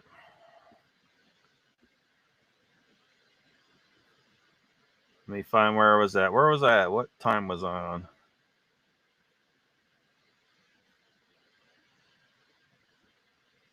There it was, 7:24. Rutha says, Icon, no, I just like to keep the front yards looking like bowling greens. Bowling greens? What the hell is a bowling green? You mean like golf greens? Where the hell? Never heard of a bowling green, Ruthless. You carnivore, you carnivore detractor. Ruthless, you really pissed me off the other night calling me subjective. That's bullshit. I wasn't subjective. I think you meant anecdotal, and you don't have any information to base what you said on. I had tons of information, decades of study, a lot of college coursework going into my knowledge about that added up to eventually getting to where I was at. You had no knowledge of how much went into in the years and how long it took me to get to the point where I tried carnivore at all. I was just as resistant as a lot of people because we were always told that this and that. Look, you don't know. In short, Ruthless, you do not know what the fuck you're talking about. I do. So go get educated, but do not call me subjective. That pissed me the fuck off. All right, there's my rant. It's a short one. Donald says, Kurt got all the alien love. Yeah, he did. Brian says, hello, guys and gals. Would say hi to you all. Lady says, Brian, should we go? Hello to Brian. Hi, Brian, should we go hikings? Cowboy says, Star Trek, Star Wars, same thing. Mr. Lee says, Lockbeard, when are you going to do a breakdown of my movie? I found Snickers empty pack in the woods and glyphs and everything. Well, Mr. Lee, your movie is it speaks for itself. Everybody just needs to go watch your movie. They just need to go watch the movie. I don't know what to break down from it. It's your movie. It's very short, so there's not really, it's like 2 minutes, 3 minutes, 4 minutes, whatever it is. Lady in the Woods, it's Icon says the Lady in the Woods. It's a relief. Still beat the rain, none too soon. Though the hay is dry enough, I could use the weight. I could lose the weight, I think you mean. Bertha says, Roger Bannister effect. Humans love to outdo humans. As long as it's too wet, but you know what you're doing, Icon. Says the lady. Squatch Cowboy says, when Bigfoot ain't himself, he eats a Snicker, Mr. Lee. Icon says, Ruth, the same here. I go to more for putting green. Yeah, putting green. There you go. Height if it isn't too dry. About the lawn. Mr. Lee says, Cowboy, it's not keto, though. Icon says, lady, this hay so dry, the stems splinter right into any exposed skin. It looks like I ran through a briar patch. Poor black child. That's my life. That's my line, damn it. Mr. Lee says, Lockbeard, if someone does block me or tell me off, I don't like to go back to their shows. Just saying. Yeah, and yet you did, didn't you? Didn't you? Ruthless says, same here. No one cuts this lawn but the master. Ruthless says, no CO2, no life. Yes, that is correct. Mr. Lee says, Squatching Cowboy says, Mr. Lee has never been blocked. Donald says, Mr. Lee, that's why you quit Nikki over the Harding comments. Icon says, Squatching Cowboy, we must have the same daddy. Mr. Lee says, Oblivion is rubbish. Oh, Mr. Lee, you're wrong. You're wrong. Cowboy says, Icon, that means you're Mr. Lee's daddy, too. Donald says, don't blame you, Mr. Lee. Raptor says, I agree, Mr. Lee. Hell, I'm still blocked from Squatch D TV show. Yeah, he's just doing it all for the money. Yeah, I stopped watching him as well. So, yeah. Jen says, I made a cup of coffee, put stuff in the dryer, and washed up my dinner dishes, and Locke just got my hello. He's never going to catch up. Well, maybe, maybe not. Star Trek, the movie, old satellite goes sentient. Voyager 1, yeah. V'ger. I will see you, Tom Cruise says, Mr. Lee. Icon says, how have you been holding up, Jen, your new hardware? Gets off the tangent. Donald says, Jen, it takes a while. He gets off on a tangent. We do it on purpose. Jen says, okay, I can. Still stiff when I get up in the morning, but once I'm moving, it feels better. Jen, go full carnivore. You'll heal up better. You might want to check out Professor Bart K's channel. He's very, very knowledgeable about how humans are designed to be carnivores and how much more you can heal. He's gotten involved with a supplement company, though, to help people heal. I guess he used it for his injury that he had, because there's still room to use some supplements as long as you make sure that they are, legit supplements and science-based and can back up their claims. But Professor Bart K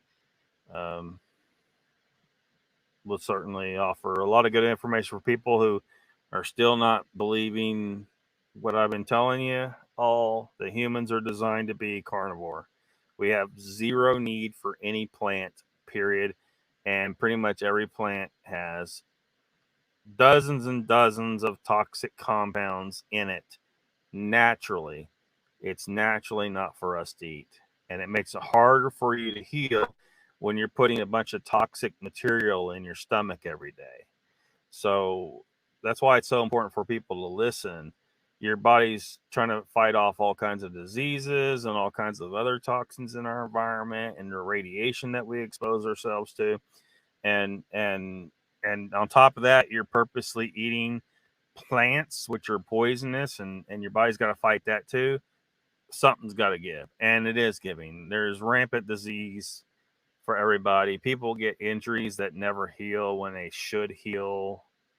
You know, if you think an injury will never truly heal, there's going to be things that can't heal, but you know, you can't grow back a foot, at least probably not.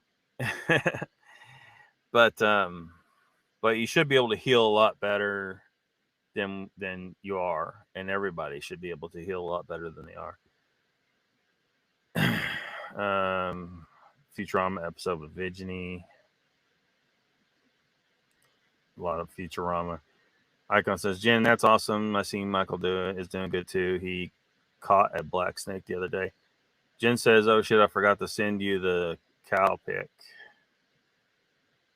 Good for him. This is Icon. No, if I had a PC, I could find it and watch it. Jen says, the Haywoods don't really talk to me these days. Hello in chat. But glad he is doing well.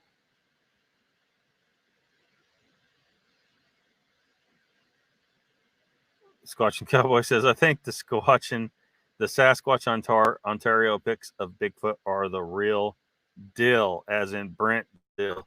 Everybody who hasn't watched Brent Dill's video about Sasquatch Ontario needs to go watch that. Oops, I jumped again. Where was I at? 734? 735. Now, you see, he's trying to correct it to deal, D-E-A-L, but nope, that, yeah, I don't know if he did that on purpose, but, or if that's a Freudian slip right there of the keyboard. Well, no, it's just harder to get across without torrent. Cowboys on a roll tonight, says Jen.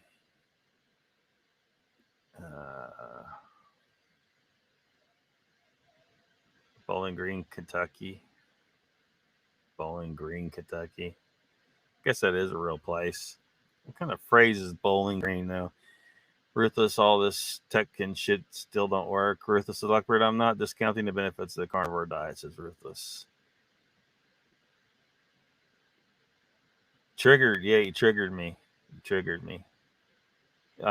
Cowboy says, here we go. Rant complete. Yeah, quick crap. Torrent requires can't seed from Droid. Visually says my movie is award winning. Is it award winning? Is it? You gonna win awards, Mr. Lee? No, says Mr. Lee, the next movie should be the death of a research team. I'm in. Ruthless says we have Buffalo turf. Sprint, Mr. Lee. Donald says Mr. Lee says, Donald, I'm doing a mini series. You are in it. Icon says, Ruthless, I never thought of that. That really sucks, Ruthless. Last Siggy, and I'm off to smack the lawnmower, says Ruthless. When's Mr. Lee's next release? Yeah, Bart K. Professor Bart K. He's about as foul mouthed as me about it too. He gets pissed off because these people who don't know dick about fuck. That's a phrase that Bart K says. He'll say, "You don't know dick about fuck." And anyway, he's funny to watch. He's a New Zealander professor who knows a lot about human physiology.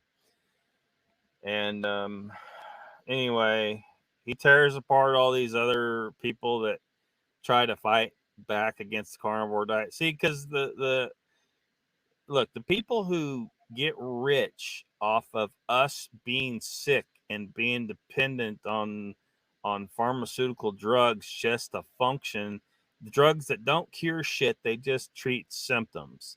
If you're in pain, they'll just kill the pain.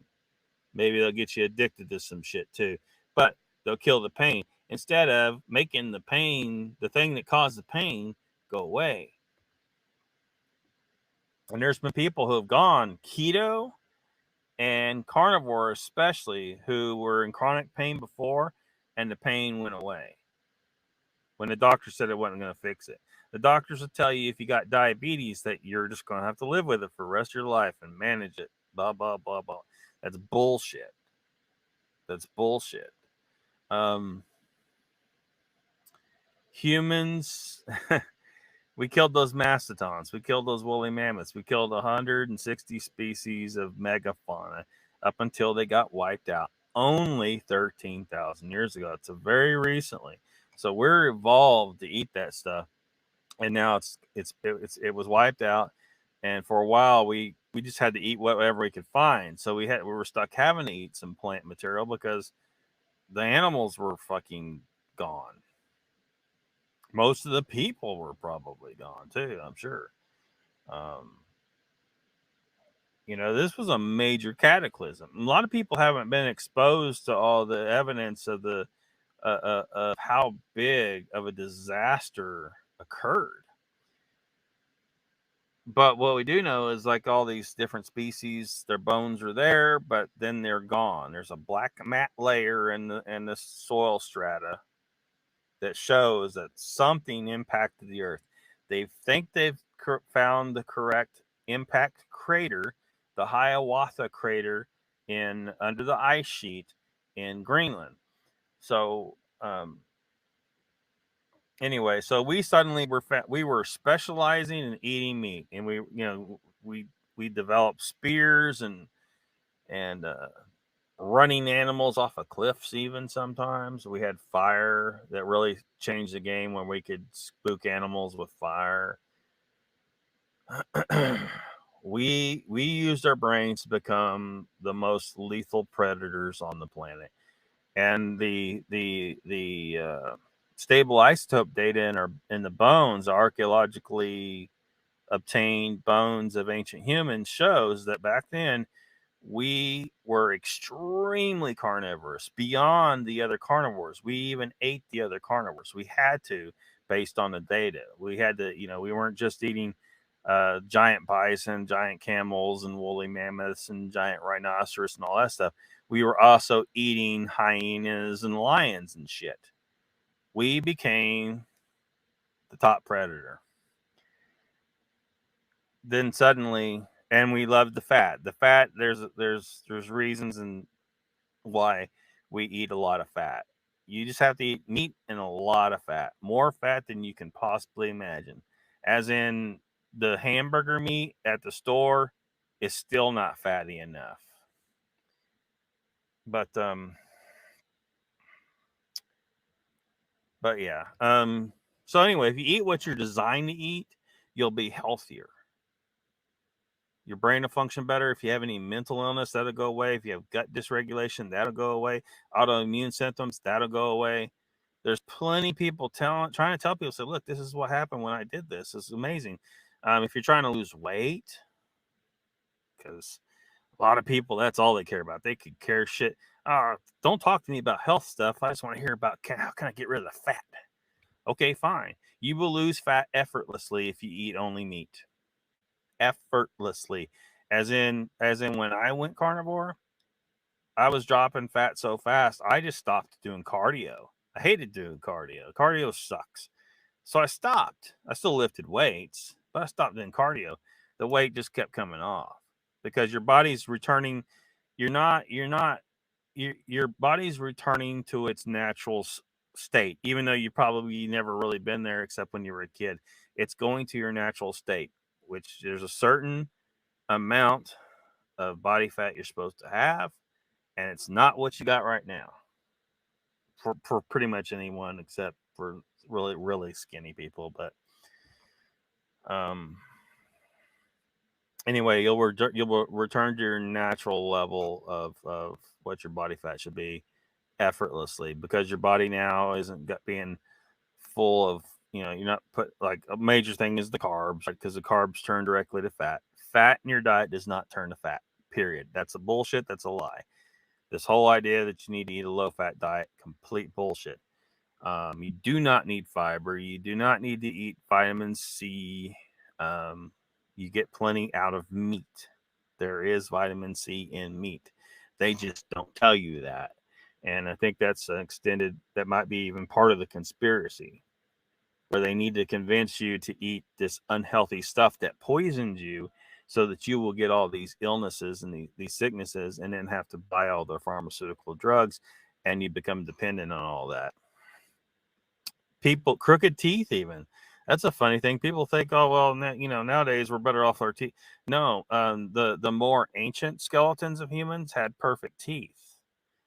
It was only when the agricultural revolution happened after the extinction of our prey that we were forced to eat a bunch of plants, and it fucked up our teeth.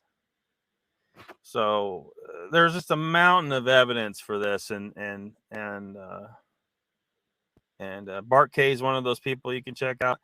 Dr. Ken Berry, Dr. Anthony Shafee, Dr. Sean Baker. There's many more. Do not listen to Saladino, though. Salad is in his fucking name, and he's about as harebrained. He's trying to act like he's meat. He's doing his meat-based thing, where he still eats fruit and stuff. You should not eat fruit. Maybe once or twice a year as a special occasion, a very rare thing. Fruits, you shouldn't eat fruit. Except just very rare occasions, but ideally just don't eat it at all. Mr. Lee says, Icon cannot disclose too much information, top secret. Must be Mary Kay Subby. Dang, chat jumped on me again.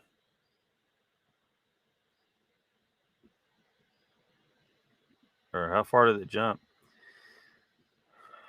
Maybe it didn't jump on me. I just thought it jumped.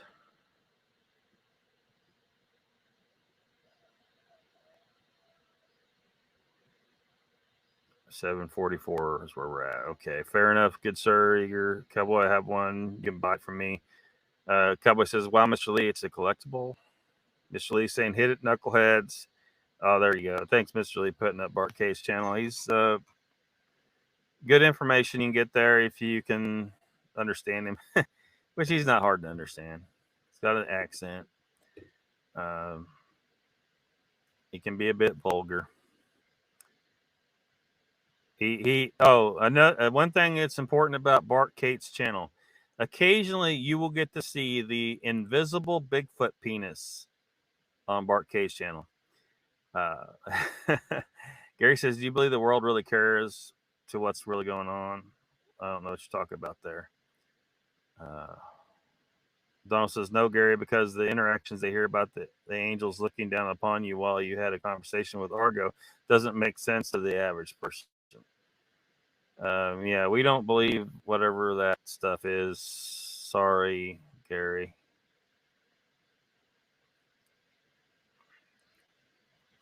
Mr. Lee says, I cannot stop eating pork fat at the moment, and I will still lose weight. It's a bit weird, really. Yeah. Yeah, Mr. Lee, if you can get down to pure carnivore, like keto, look, keto is a necessary step. Like, some people have gone cold turkey to carnivore diet. It can be a bit jarring to your system, though. So you really should, I think, start out by getting into keto, extremely low carb keto. Don't be listening to these people saying, I can eat 50 grams. No. Get it under 30 and keep trying to get it closer and closer to 0. And once you're well adapted to that, then I think you should try to do like skipping breakfast. Don't eat breakfast. Like, you may have to, like, if you eat breakfast at 7 a.m., maybe try pushing it off to 8 for a while, then push it off to 9, then push it off to 10, and then pretty soon get it to where you don't eat breakfast. You eat lunch and dinner, and that's it. Eventually, you're going to hopefully be able to get rid of even lunch. Not everybody does, but I think that that's a good idea. Like, I've been back eating carnivore for several days now and sticking to it. I wasn't sticking to it for a long time. I've eaten once today. And I don't know that I will eat more. So, yeah. Yeah, pork fat's good. Eat all you can eat. Don't throw out the fat. If you eat a steak, eat the fat. If you buy a burger, buy the fattiest burger. Buy real butter, and you can eat all that you want. I took a bite out of a stick of butter before I started the stream, actually. So I guess if you could count that as a second feeding. It was just one bite, though. Gary says, Donald, I'm not even talking about that. Did you not read to what I wrote down? Did you lose track? What? Donald says, wow, I just had a group of at least 20 crotch rockets go by on interstate with the Vermont Supreme Troopers way behind. Were they chasing them? Mr. Lee says, Donald, I have no idea what that means. Crotch rocket's a type of motorcycle, Mr. Lee.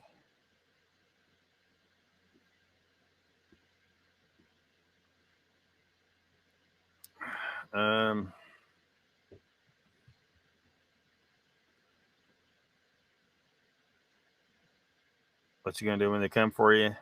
Says Cowboy. Donald says, Gary, I hear your story in every chat and still can't make any sense of it. Like I said before, you need the book of Gary and the King James Bible. Cowboy says, Quatch Rocket is a fast as hell motorcycle. Mr. Lee, thanks for Mr. Lee put up Dr. Ken Berry. Yeah, but Eric Berg, is he fully on the carnivore now, or is he still pretty much being a keto man? Is he, because if he still hasn't fully realized that every human on the planet for optimal health must go carnivore.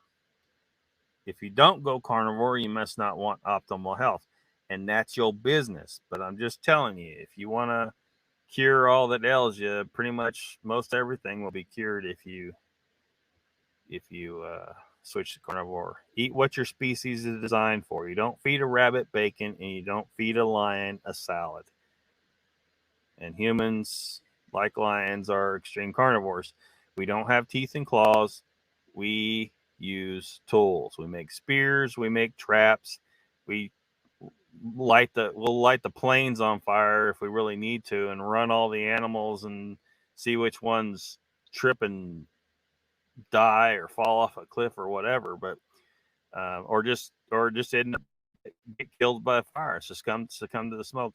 I mean, humans will find a way to find meat.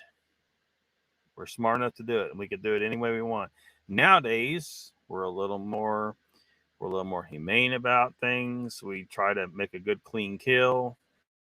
I'm sure a lot of cultures did try to make a good, clean kill because they don't want to chase a wounded animal forever anyway, right? That's stupid too. But we would probably frown on running a whole herd of buffalo off a cliff today. But, Mr. Lee says, Eric Berg saved my life. Yeah, I don't deny that. And I think keto has its role in this. Most people should not go cold turkey into carnivore. So they should go to keto first. Make sure you're solid on keto for a couple of months, and then try to stay keto, and then do fasting, like intermittent fasting. They call it intermittent fasting, but really just skipping breakfast, I think, is a good idea. Skipping breakfast for a lot of people. There's a lot of people that are very physically active, though, that do not feel that do not do that. I don't know how often, like Dr. Sean Baker, I do not know how often he eats during the day, but I know that he said, and he's got more weight than me. I know that he said he ate more meat than I was eating in a day. When I stayed pure carnivore for 6 months, I was eating roughly about a pound of fatty meat a day, and that was it. Like, the amount of food I needed went way down. The amount of crap coming out the other end went way down. I could skip days. eating normal food like everybody else eats, you can't. There's no skipping days. There are some people who say on carnivore diet they don't go to the bath, they don't, sit down, in the restroom for 3 or 4 days. 3 or 4 days. And it's not because they're constipated, it's because they just, meat is what we're designed to eat, so there's not a bunch of waste material. If you eat plants, there's a bunch of waste material. You can't even digest most of that crap. If you eat corn or nuts or quinoa, supposed to be a super grain, it goes right out your ass. You might get some of the sugars and stuff out of it, but you see it comes out the other end completely undigested. It's because you're not supposed to eat plants, fools.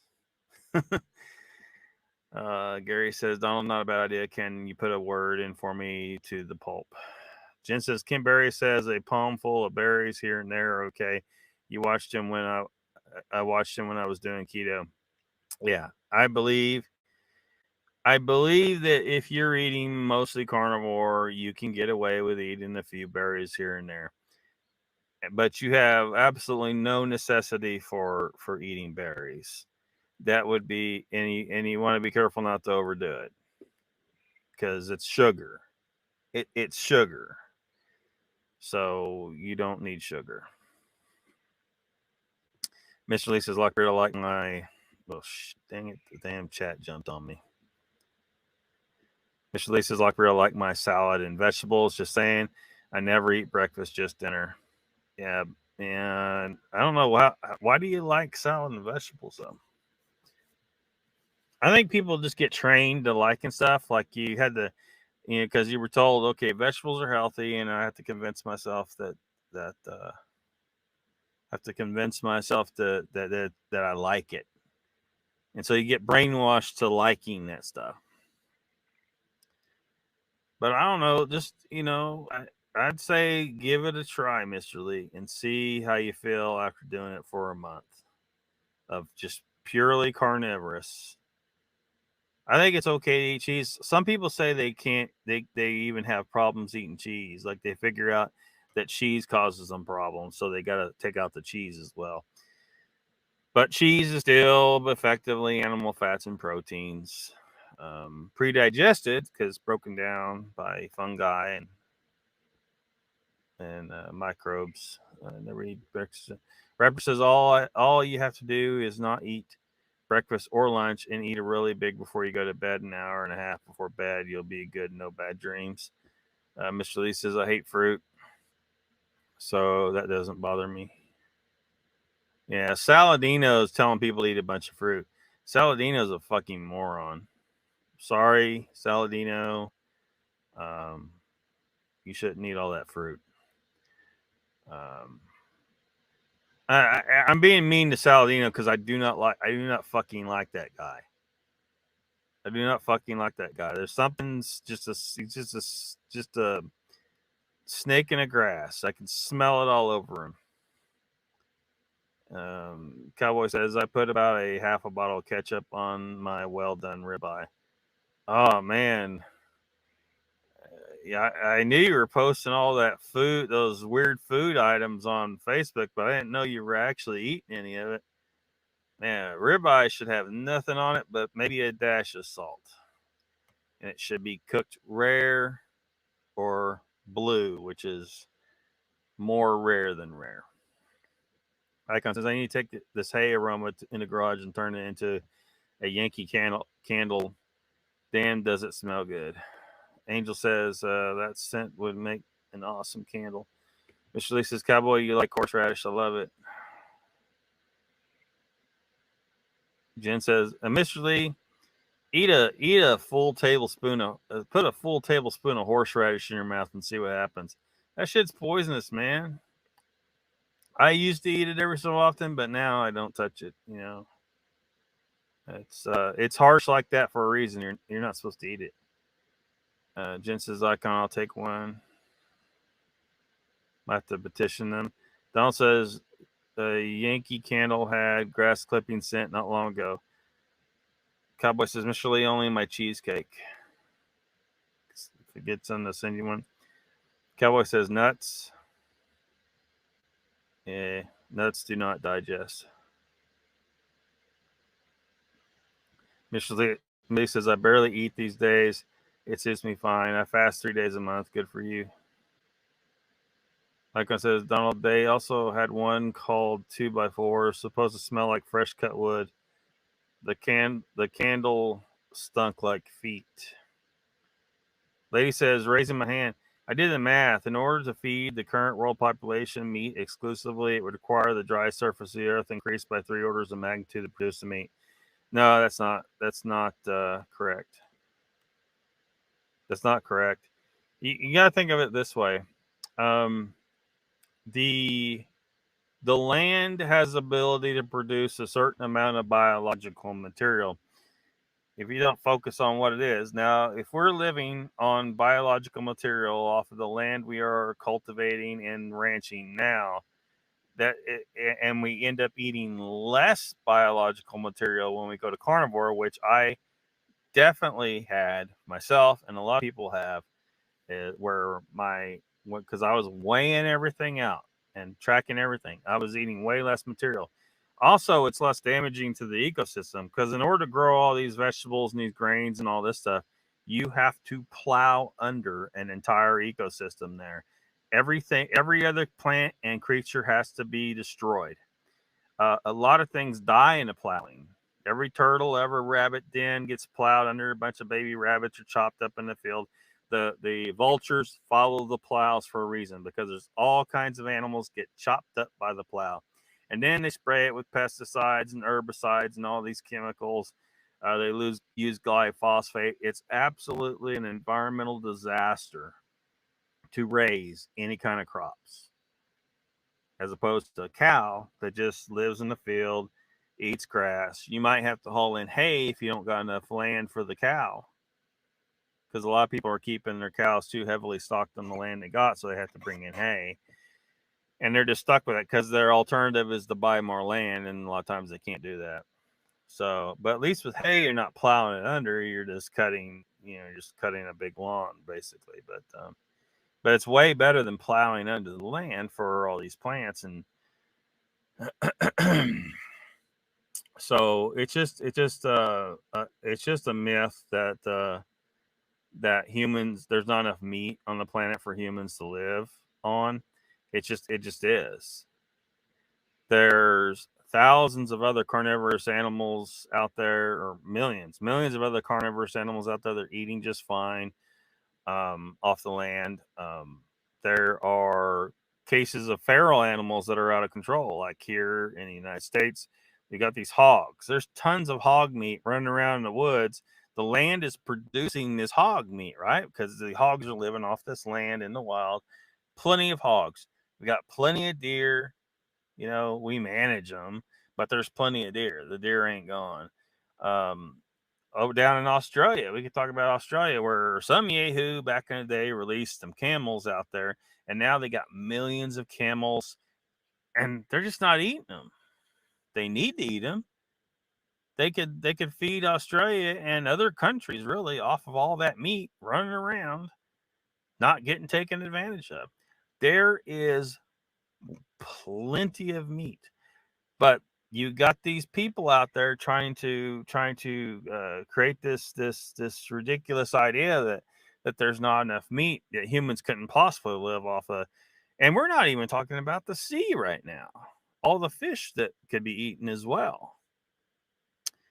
When you eat plants in your diet, you're poisoning your body, and your body has to heal from that. So it's constantly crying out for more food to heal from all the toxins. So you eat more food.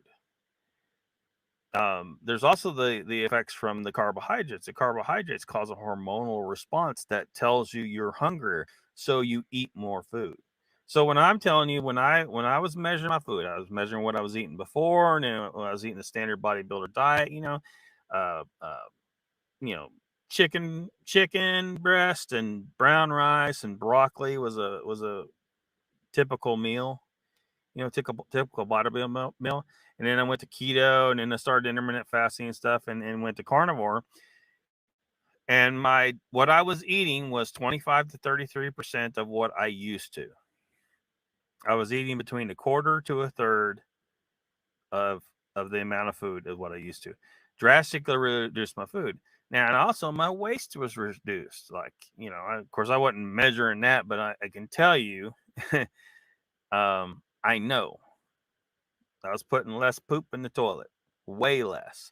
And so that's good for the environment, right? There's way less sewage. So yeah, this whole idea that the humans couldn't live off the meat on the planet is bullshit. It's absolute bullshit. The vegans want you to think that it's ridiculous. And we could make it even better if all the ranchers, we really need, because if the government's going to support anything, stop subsidizing growing corn. We should get rid of corn. Maybe if backyard gardeners want to grow a little patch of corn and have some corn on the cob, they can do that. But they're putting corn in everything, because we're not just talking about corn on the cob. We're talking about they're putting corn in dog food. Dogs are getting diabetes and heart disease now. That's why. I was looking at a package of sausage earlier at the store. I was thinking of getting it. Said they had corn syrup in it. I put it back on the shelf. I'm not going to eat corn syrup sausage if I can help it. Why are they putting corn syrup in the fucking sausage? It's ridiculous. Just grind up some meat, mix a little salt in it, and then there you go. But yeah, there is plenty of meat. Don't worry about that. That's vegan propaganda, man. You gotta watch out for that. Father's Day gifts. How you guys do it? If I go without food, anger ensues. Well, yeah, because you're feeling unnatural hunger. Because when I've eaten, standard American diet or even a bodybuilder diet, I was feeling way more hunger. When I went to carnivore, the hunger just goes away. Keto, it does to some extent, but especially when you go to a carnivore diet, your hunger, you are experiencing unnatural levels of hunger. Trust me.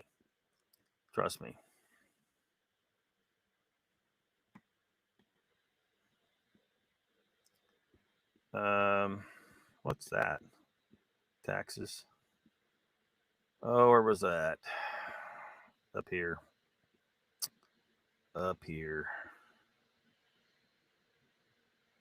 So what did Stuttering John? What did Stuttering John do? He must have said something.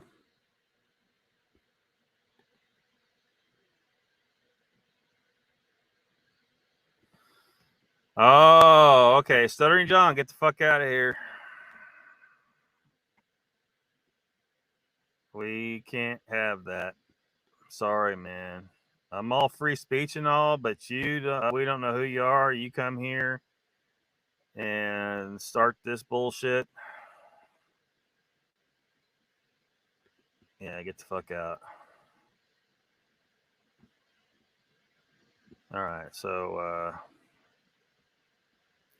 don't know how you guys do. Go without food, anger. Okay, my favorite from the storm warning, they did pretty good. That's with that one. Probably your issue. Too much crap. Just saying. Raptor says, if it were designed to eat meat, only how come there's farmers that live to be 100 years old? There's reports of it even in the late 1800s. They ate all kinds of stuff. Dude, there's people that smoke like a freight train and live to 100. There's people that drink all the time and live to 100. There's going to be some people live to 100. Those are individual people that happen to be resilient, even though they're poisoning themselves. But the reality is humans are not supposed to live only 100 years. They're supposed to live a lot longer. We're dying probably 20, maybe more, 20 years younger than we're supposed to. On average, you got to talk about averages. When you talk about individual cases like that, there's confounding factors. You don't know what it is. There's not been a proper study. which is a big issue when it comes to human diet. So that's just, you're assuming that 100 is a long life for a human. Everybody's eating crap, so we're not living longer than that on average. A few people make it way past that, you know, but we know that if you smoke cigarettes, you're going to get cancer for the most part, but a few people never get cancer. Those are outliers. So you can't bring up an individual case without any science to back up how that happened. Never heard of it. Icon, did it smell like ozone? Icon says, Mr. Lee, I wouldn't argue that at least still get good food and junk. My body seems to do best with that. Lady says, did I mention that I did the math? Yeah, you did. You couldn't. You didn't. You did not figure in everything. Donald says DCS should get involved. Stuttering Joan. I don't know who Studying Joan is, but lady says I factored calories in the most efficient method of producing mean. Oh, and the vultures do not follow the plows, at least not black vultures or turkey buzzards. Calories has nothing to do with human physiology.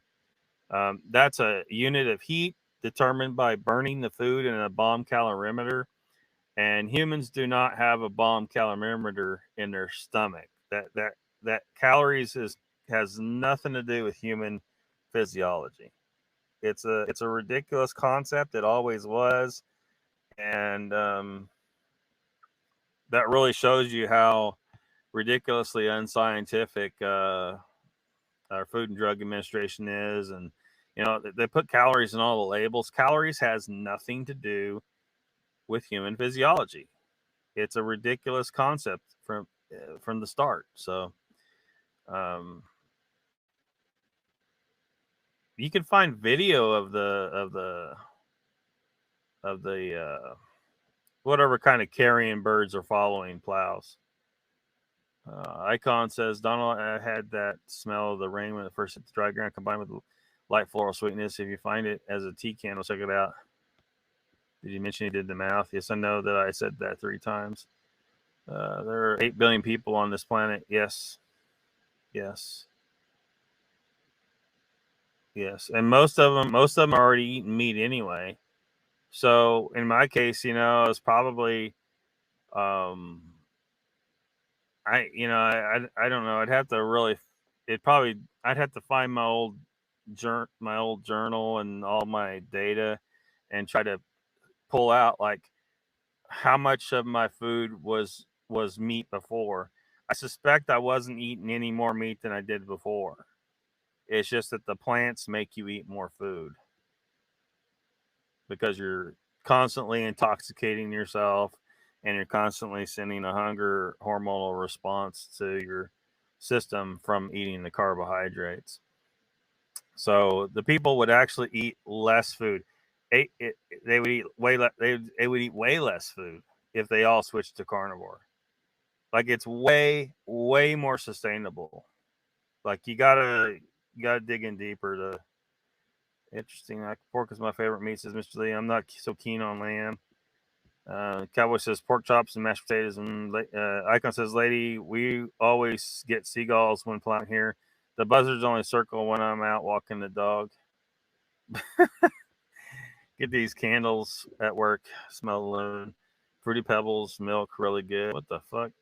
That's evil. That being said, man, I used to get like the family size box of Fruity Pebbles and a gallon of milk and just sit at the table and just kept filling up the bowl and scarfing it down and filling up the bowl and scarfing it down. And I would eat an entire family size box of Fruity Pebbles in one sitting. That's why I got diabetes. Got the diabetes. Lady says, I wasn't talking about the volume of food calories. I'm not saying that your position on meat is wrong. Cowboy says, need candle. It smells like WD-40. Mr. Lee says, Cowboy, I do like mash, but it's plenty of butter and salt. Lady says, Icon, I once had a friend that tried to convince me to lay down in a field to see if the buzzards would attack me. What the fuck? It's a scent I could be down with. great smell. WD-40, axle grease, boat motor exhaust, 70s muscle car, 2-stroke scent, brat. What the heck are you guys going on about? Damn, chat jumped on me again.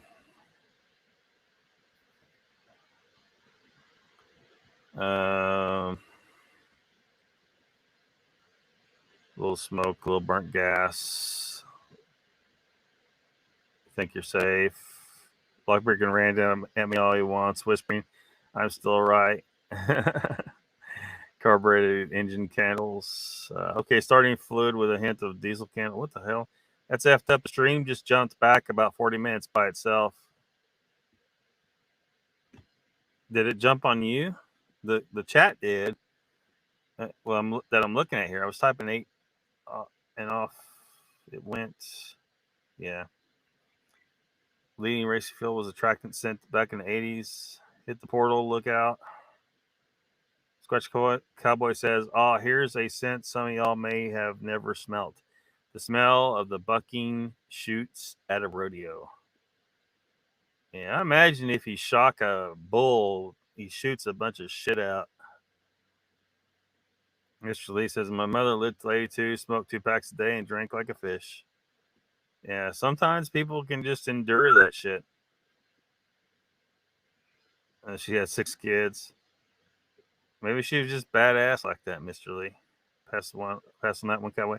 Cowboy says, "Well, you know that sweet smell. Don't have a bong in my stomach. A bomb calorimeter."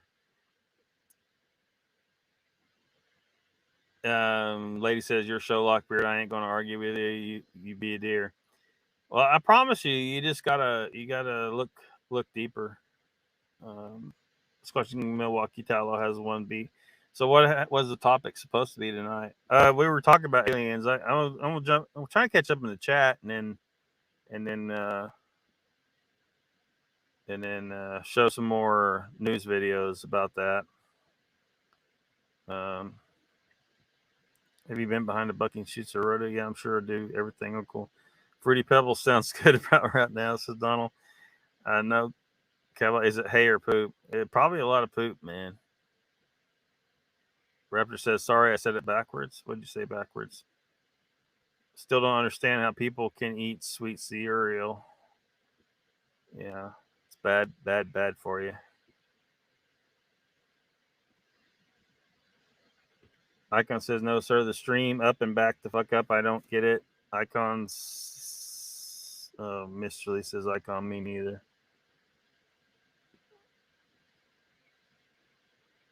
Huh.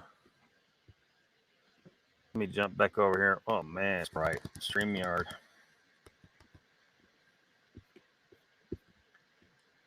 Jump back here on StreamYard.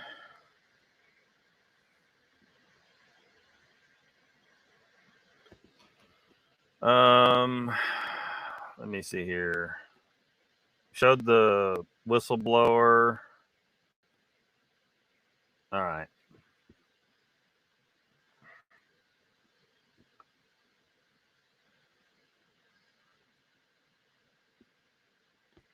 Check this out.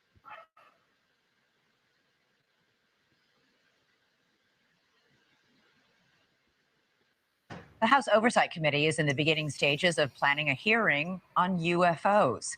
This follows claims from a whistleblower that the U.S. government is keeping secret its studies of an extraterrestrial craft. Air Force veteran and former intelligence official David Grush sat down with investigative journalist Ross Coulthart, who's reporting for News Nation. Coulthart is an award-winning journalist and author who has reported for the Australian version of 60 Minutes, as well as other programs. He has spent years investigating the UFO question. Grush said the military has kept a UFO program secret from the public and from Congress for decades. When you say crash retrieval, what do you mean? These are retrieving non-human origin technical vehicles, call it spacecraft if you will. It's probably not the right parlance, but no kidding, non-human, exotic origin vehicles that have either landed or crashed. We have spacecraft from another species. We do, yeah. The revelations have sparked up debate in public view and a slew of articles this week, some calling for full disclosure by the government of any and all information on non-human aircraft. And the interest in UFOs may only intensify as Congress gears up for this hearing, when we could hear from David Grush, this time testifying. Investigative journalist Ross Coulthart, who interviewed Grush, joins us now. And Ross, I got to tell you, the public reaction to this interview has been really strong and deeply divided between those who've long believed the government has such craft and those who believe that those who do believe it are wearing tinfoil hats. Are you surprised? I'm not surprised in the least, Elizabeth. I think we're all entitled to be sceptical.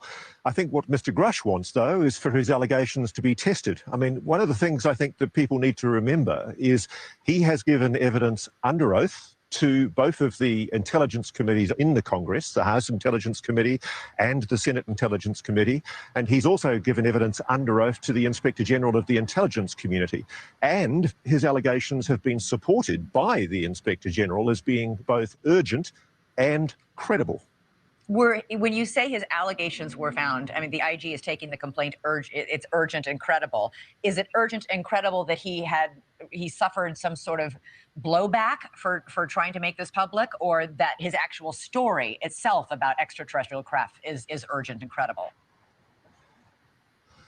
Well, what we do know is that in support of Mr. Grush's allegations, a number of people did testify in camera to the Inspector General, and they supported Mr. Grush's allegations. We know that Mr. Grush has given allegedly the locations of where these craft are stored, the names of the people in charge of the program, and the gatekeepers allegedly controlling access to that program, both from within the Pentagon and from apparently a private aerospace company.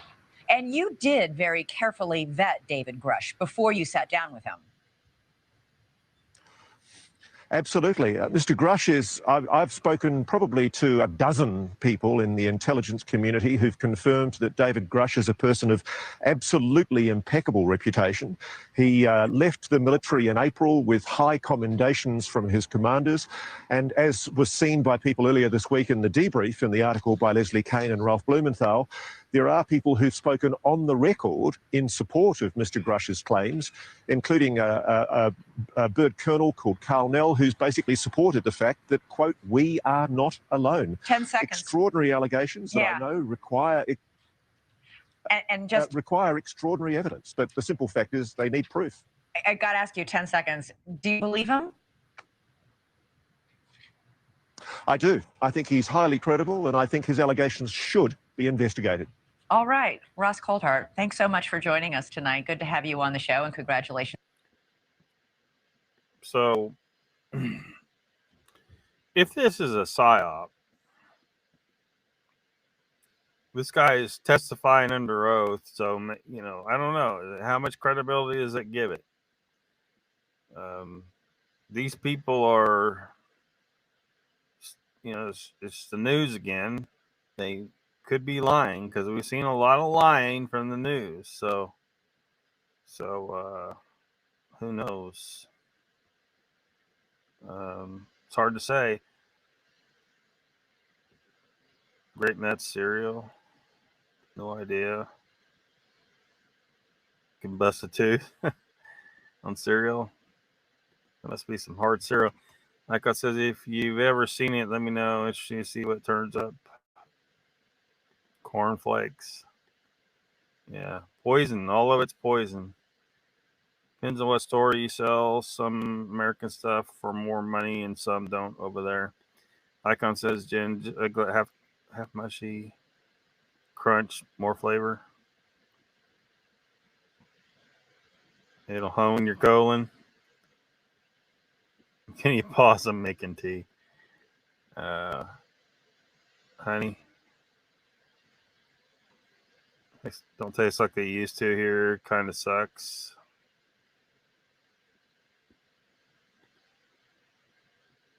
Limit or toilet is abused. What the hell? Grape nuts suck ass, man. Grits suck ass too. I hate grits. How can you eat grits, man? Another claim by Vault of working for these programs. The goof. Oh, he said he worked for this stuff. in this, he was involved with this stuff too. Yeah, that figures. Bolt's a liar. He's a liar. Let's see. Check this out.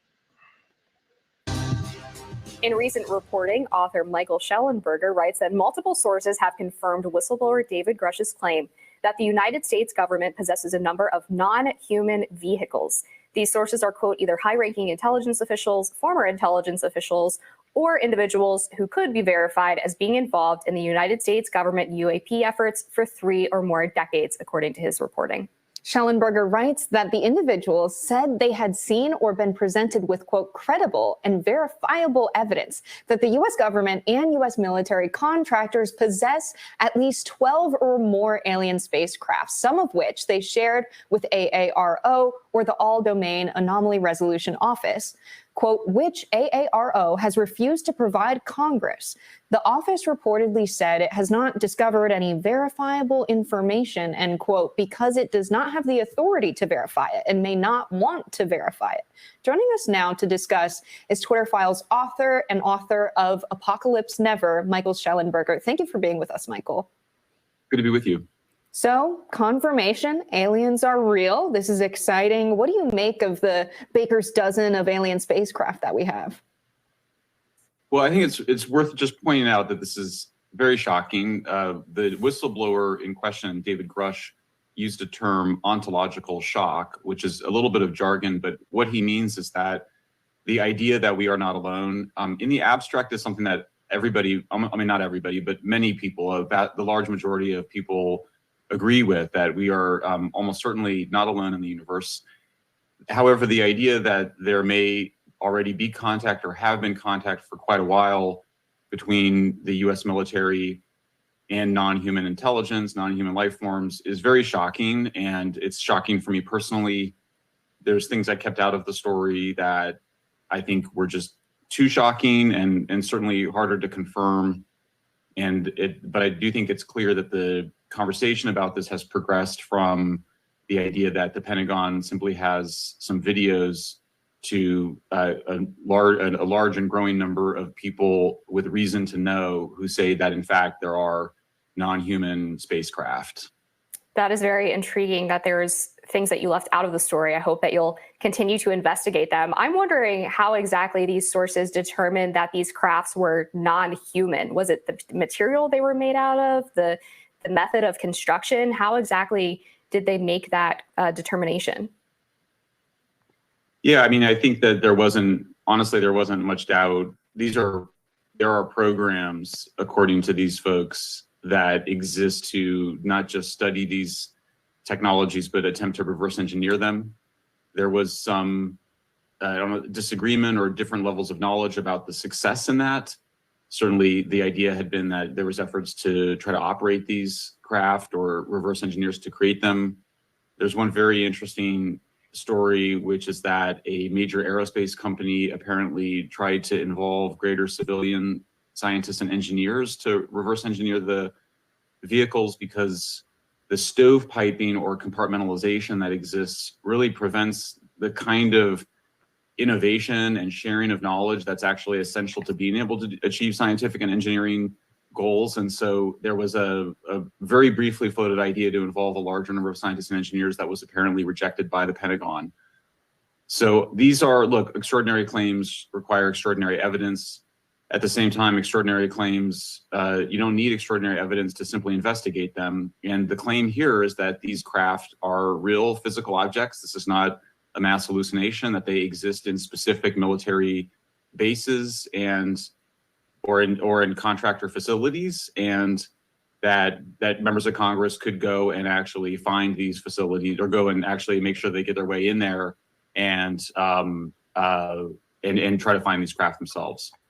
So obviously this is amazing that we have the craft at all, but I can't help but wonder, were there pilots of the craft? Do we know anything about that? Is there anything you can say to that effect?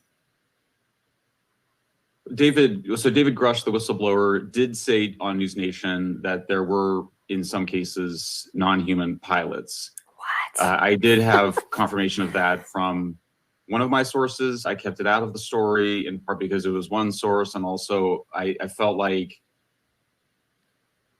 I really wanted to establish that there is strong evidence that there are craft, and I didn't want to get too much into what I had been told about the different potential of there being beings. It's a lot of ontological shock with just the craft, and I felt like, let's just give this a minute and let's spend a little bit more time doing this reporting. I would also say I'm not the only person that's interviewing these folks. There are other people in my article. I mentioned former Assistant Defense Secretary Christopher Mellon. I mentioned at least 4 witnesses. I think he said in his article in Politico over 4 people. I don't know if those are the same people I spoke to. We don't share information with each other, but there's more people that are finding the courage to speak. They're very scared. They don't want to lose security clearance, and they're also worried about retaliation. And David Grush, as you know, the whistleblower, felt like he needed to go to Congress because he was subject to retaliation. I actually have chills right now hearing that there were potentially non-human pilots that were recovered along with the craft. That suggests to me that these were craft that crashed in some way, and that's how the U.S. military was able to recover them. Is that correct? Well, actually, that's there are cases of that. There are people that say that there were crashes. There's also cases of what they call this a retrieval program. There's also cases, I was told, of craft being abandoned and craft making its way into U.S. military hands in other ways. And so I think that it's not just that there is crash evidence, but there's also other mechanisms in which these craft have been obtained by the U.S. military. So it sounds like, from what you're saying, your contacts are based in the United States. You've talked to military officials, people in the intelligence community in the United States. This figure, 12 or more, is specific to the crafts obtained by the U.S. military. Do we know anything more about potential crafts or pilots globally? Well, Grush, the whistleblower, said in his statements that there is competition between the United States, China, and Russia in terms of developing reverse engineering these technologies. I should say that was not something I was able to confirm. And it wasn't that people disconfirmed it or denied it. It was just that the people I spoke to did not know that if Russia or China had these technologies or similar craft. I would also say, just on a personal level, I felt comfortable doing this story in part because of Grush's whistleblower testimony. Like the people I interviewed, I felt like somebody needed to kind of speak up and say that what he's saying is not unusual, that you can find a fair amount of people that will talk about this off the record, or in my case, not for attribution. I will say I haven't written any commentary about the piece itself. I am planning on writing more about it, but I have actually been interviewing people for several years and only felt comfortable at this point. And in part, I felt obliged to share this research and to go back to folks. But I've been talking to folks for a long time, in part because you may know I have spent a long time working on nuclear energy. Nuclear energy is a dual use technology. And it was actually in that work that I started to come across a lot of evidence of UFOs, or what have been rebranded UAPs, but a significant amount of interaction of these UAPs and UFOs, including one of the most famous alleged crash in history occurred around nuclear weapons test sites and also nuclear weapon sites. Is there any connection, Michael, between this existence of the UFOs or the non-human entities and nuclear research?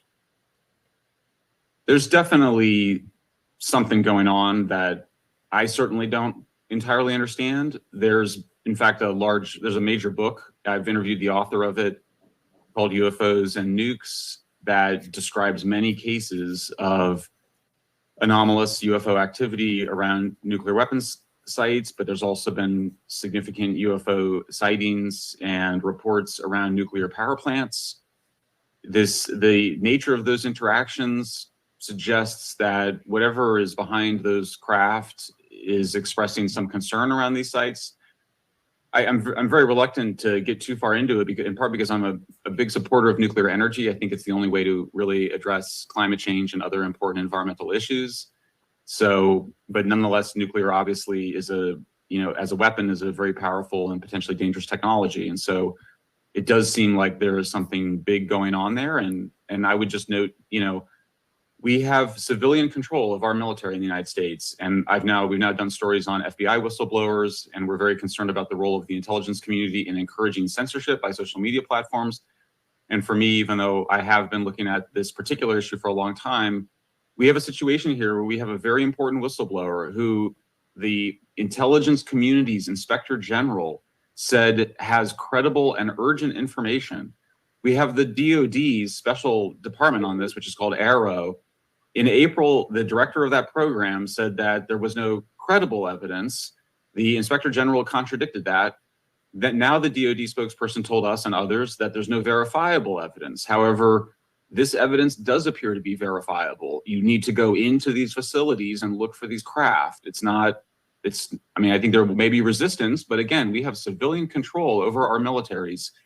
And I think there needs to be a very clear statement from members of Congress, particularly Senators Rubio and Gillibrand, that this is not up to the military to decide what to withhold from us. This is the right of the American people to know what our tax dollars and what our militaries are doing. And if there has been some bad behavior, we know there's been cover-ups. And by the way, I will point out, this is a New York Times story from 1978, New York Times Magazine story about Pentagon covering up of UFO information. So for me, if there's nothing there, and we should keep an open mind that maybe there is nothing there, we keep an open mind on both levels, the military needs to open up. It's way past time for this. It's civilian control of our military and intelligence services.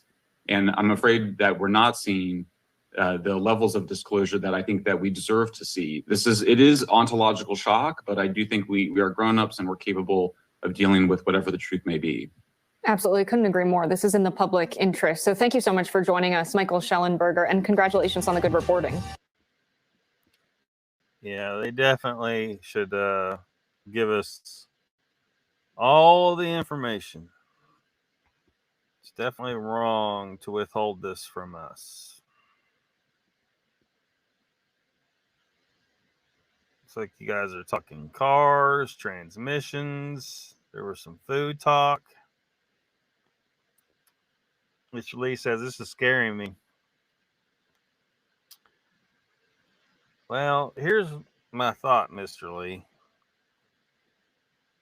The real ones, the ones that are real aliens, or not aliens, but the real UFOs, whoever the people are that are in them, that isn't our government, they've been here all along. They've been here all along. If they meant to hurt us, they would have done it, right? They haven't been hurting us this whole time. So there's nothing to be afraid of. So I'm saying, nothing to be afraid of at all. So don't be worried, Mr. Lee. Don't be scared. I think we watched this the other night. Southern Nevada is abuzz tonight with stories about the crash of an unknown object and the alleged sighting of strange creatures in the backyard of a Northwest Valley home. So it was last night that 8 News Now investigator David Charnes reported about how Metro Police responded back on May 1st after receiving a strange call from a very frightened family. Well, our report generated a global response, and now piecing together the sequence of events has been kind of tricky, in part because the primary witnesses have been almost as elusive as the beings they say they encountered. Chief Investigator George Knapp is as perplexed as the rest of us, George. As you know, this is not our first UFO rodeo. We first heard about the incident in early May via the Metro Police grapevine. The incident has a lot in common with other bizarre cases from around the world, an alleged crash, strange beings, and bits and pieces that don't make sense. But the police took this seriously, and so do we. Just before midnight on April 30th, skywatchers across several western states saw a bright fireball streak through the heavens. A police officer working in the Northwest Valley caught a glimpse of the colorful object on his body cam. At nearly the same time, a Ring camera in the area recorded a strange noise and what sounds like a crash. One family living in a ranch-style home had a much closer view of the object. Two brothers and their father were working on a vehicle in their yard when they caught a glimpse of a sparkly object as it came crashing down, then were hit by what they describe as a shock wave. One of the witnesses, a young man named Angel, has stated when the brothers looked into the yard where the object landed, that spot was obscured and blurry, as if by unknown form of camouflage. What they saw next prompted a frantic call to 911. So there's two people or two subjects that are in your backyard? Correct, and they're very large. They're like 8 foot, 9 feet, 10 foot. I don't know. They look like aliens to us. Big eyes. They have big eyes, like I can't explain it. And big mouth. They're shiny eyes, and they're not human. They're 100% they're not human. 8 News Now investigators have spoken with family members multiple times in the past 4 weeks, but each of the 3 times we accepted their invitation to do an interview, they didn't answer the door or their phone. These are some of the claims they've made in other public forums. Multiple family members backed up the story in an initial police report we obtained. Angel says they heard the patter of multiple feet in the yard. They later heard footsteps on their roof. They saw one of the 8-foot-tall creatures climb behind the controls of a large front loader stored in the yard, as if trying to engage it. He got a good look at one of the creatures, he said, a greenish-grayish being with large eyes and long legs. He says he could hear its deep breaths, and when he locked eyes, he was, in essence, frozen in place, couldn't move. In the middle of the yard where the object had crashed, then vanished, a circular impression was left in the soil. Okay, where is this on your property? Metro sources say the police dispatcher initially wondered whether to send a crisis intervention team to help the troubled witness, but then took the incident seriously. 2 officers arrived 38 minutes after the call, and by then had heard from other officers. They proceeded cautiously and managed some nervous laughs. I ain't dealing with that. A few days later, the family says 2 Metro sergeants returned to the scene to ask follow-up questions. The family says they also saw men in suits and sunglasses driving in a car with government plates cruising slowly past the house in the following days. Nellis and Creech have denied any interest or involvement with the incident. Metro has indicated they believe the family that something crashed in their yard. But what? You know, you mentioned, George, in that piece that, they were frozen because so many people have been critical of, like, why didn't they get their phone out? Why didn't they shoot the video? Do we know if there's even any video of this incident? Yes and no. So there's a surveillance camera in the backyard. The property owner keeps that because he's got a lot of expensive equipment there. What we were told is that at the moment this thing comes down and crash, this camera went out, and it was out for a couple of minutes. When it came back on, the object was gone, but the circle was there. We've been told by Angel in multiple phone conversations that he shot video of the creatures. We haven't seen it, and we don't know anybody else who's seen it yet, so maybe he'll release it at some point. It's getting a lot of attention. Yeah, all over. All right, George, thanks for that. Yeah. Weird story there. Could be all bullshit. Maybe they ate the good shrooms. If something like that crashes, there's going to be a crater, and I didn't see a crater. They said there was a circle. Well, that don't make any damn sense. Why would these entities come down, crash, not leave a crater, try to drive a bulldozer and run around on their roof? A lot of things, there's just so much weird about this. Jen said that does this guy have any actual proof, or has he turned it over and there's nothing really to show now? You talking about the whistleblower? I don't know if he has actual proof. I imagine they're just saying he's very credible. They've vetted him, and so I guess we'll see. Testifying before Congress. We'll see. Raptor says sounds like the stories with UFOs. Bigfoot and everything else is all made up until somebody gets actual proof, and then they try to hide the Patterson film, for example. Icon set or Donald says meteor. Yeah, what was going through the sky on that trail cam or on that body cam? That's a meteor, If it's a spaceship, it's a crashing spaceship, and nobody's going to survive that shit.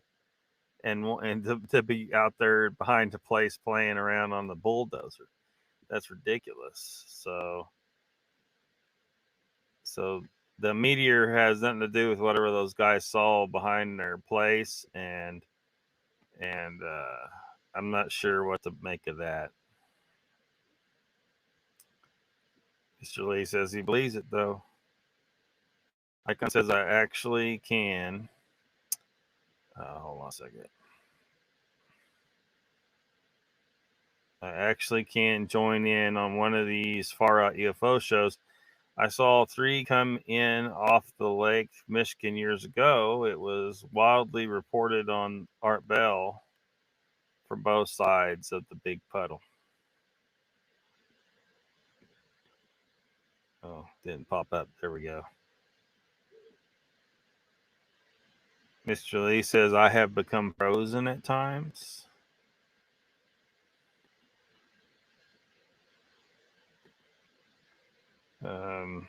Not.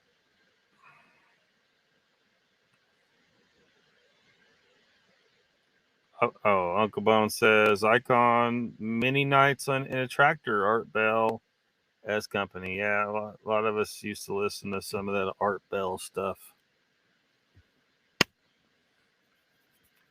There's a mosquito. Did I get him? That little son of a bitch.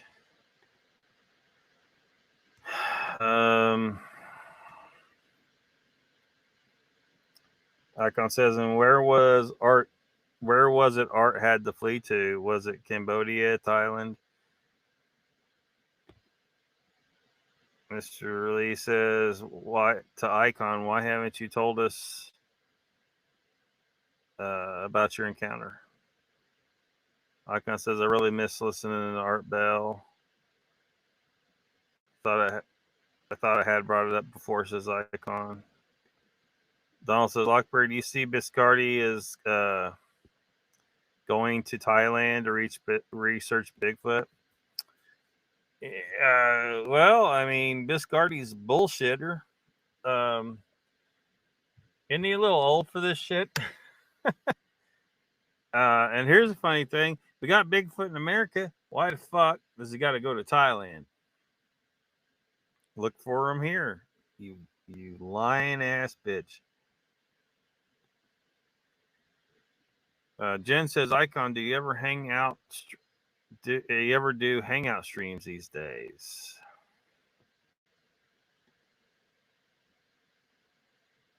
Mr. Lee says, Icon, no, I don't seem to have recollection of that. Can't you tell it again? Hey, he just did. A lot of people's stories ain't a really big elaborate thing. It's just, I saw this fucking thing. I saw this fucking thing. So, decided to talk to Michio Kaku. Yes. Well, journalists say, follow the money. We physicists say, follow the evidence. Follow the people who have access to the evidence. Now, this is right out of a Hollywood script. In the past, we've had farmers and suburbanites say they saw something out there. The burden of proof was on them to prove that they were extraterrestrial visitations. Now the burden of proof has shifted. Now the Pentagon has to prove that these aren't extraterrestrial. And now we have this senior Pentagon official, former Pentagon official David Garouche, who says that there are evidence of not just the wreckage of UFOs, but an intact vessel, perhaps even the bodies. And again, the difference is that this is no longer just a farmer or a suburbanite saying they saw something out there. Now there is a debate within the Pentagon itself at the highest level, with different people within the military contradicting each other. And so I think that this is a good thing, because now perhaps the truth will come out.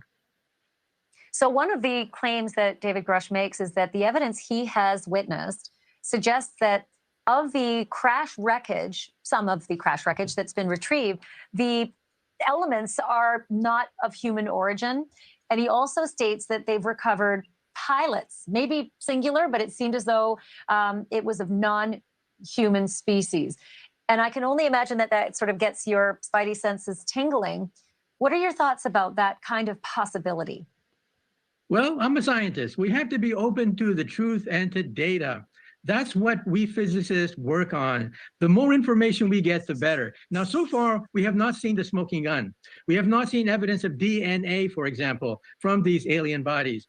We haven't seen alien transistors and alien circuits. That would clinch it right there. No ifs, ands, or buts. As soon as we have alien DNA or an alien chip, end of story. However, we're not there yet, because we just have eyewitness accounts of people who've encountered these things, but we don't have the smoking gun. And until we have the smoking gun, we scientists have to reserve our final judgment. But again, they're assuming alien. They're assuming that these things that are humanoid in shape and could very easily just be a race of humans, they're assuming they're alien. So they're going right to talking alien. The least likely scenario they're already going to. It must be aliens. Why the fuck would aliens come all the way here to look at our insignificant planet when there's billions upon billions of planets out there with life on them? I think we can all agree that's we could be certain of that, even though we don't have direct evidence. You know, and if you're talking about aliens, obviously there's planets with life out there. Where the aliens come from otherwise, right? Well, they're not going to come here. Why would they spend all the time, resources, money, or whatever the cost and effort to come here? It just don't make any sense. You know, it's not like they can come here and eat humans. They're not evolved to eat humans. As we were discussing earlier, when a human eats plants that are from the same damn planet, but it doesn't matter. We evolved specifically to eat megafauna, big, fatty animals mostly. And when we don't eat that, we get sick. That's on our own planet. So anyone that thinks that these aliens are going to come here and they want anything we got, other than maybe mineral resources, but you don't need that from Earth. You can get mineral resources, you know, from any asteroid or uninhabited planets. There's plenty of uninhabited planets. You do not have to come to Earth. That's for damn sure. Where you could be endangered by humans attacking you or who knows what. So it's just ridiculous to jump to that conclusion. Why does it got to be aliens in these people's heads? That's not logical at all to jump to that conclusion, especially with them they're humanoid. You know, they don't look like an octopus or a fish or anything else different from us. They are definitely humanoid. These, at least as they're described, and so people jump to this conclusion, the aliens, and then they get off on this fucking tangent that Michio Kaku is on right now. But the very fact that we're talking about this at all is amazing. The burden of proof has shifted. Now the Pentagon has to prove that these aren't extraterrestrial. This is, I think, a milestone. Yeah, I mean, the fact that you and I are talking about this, and not because it was... So, no.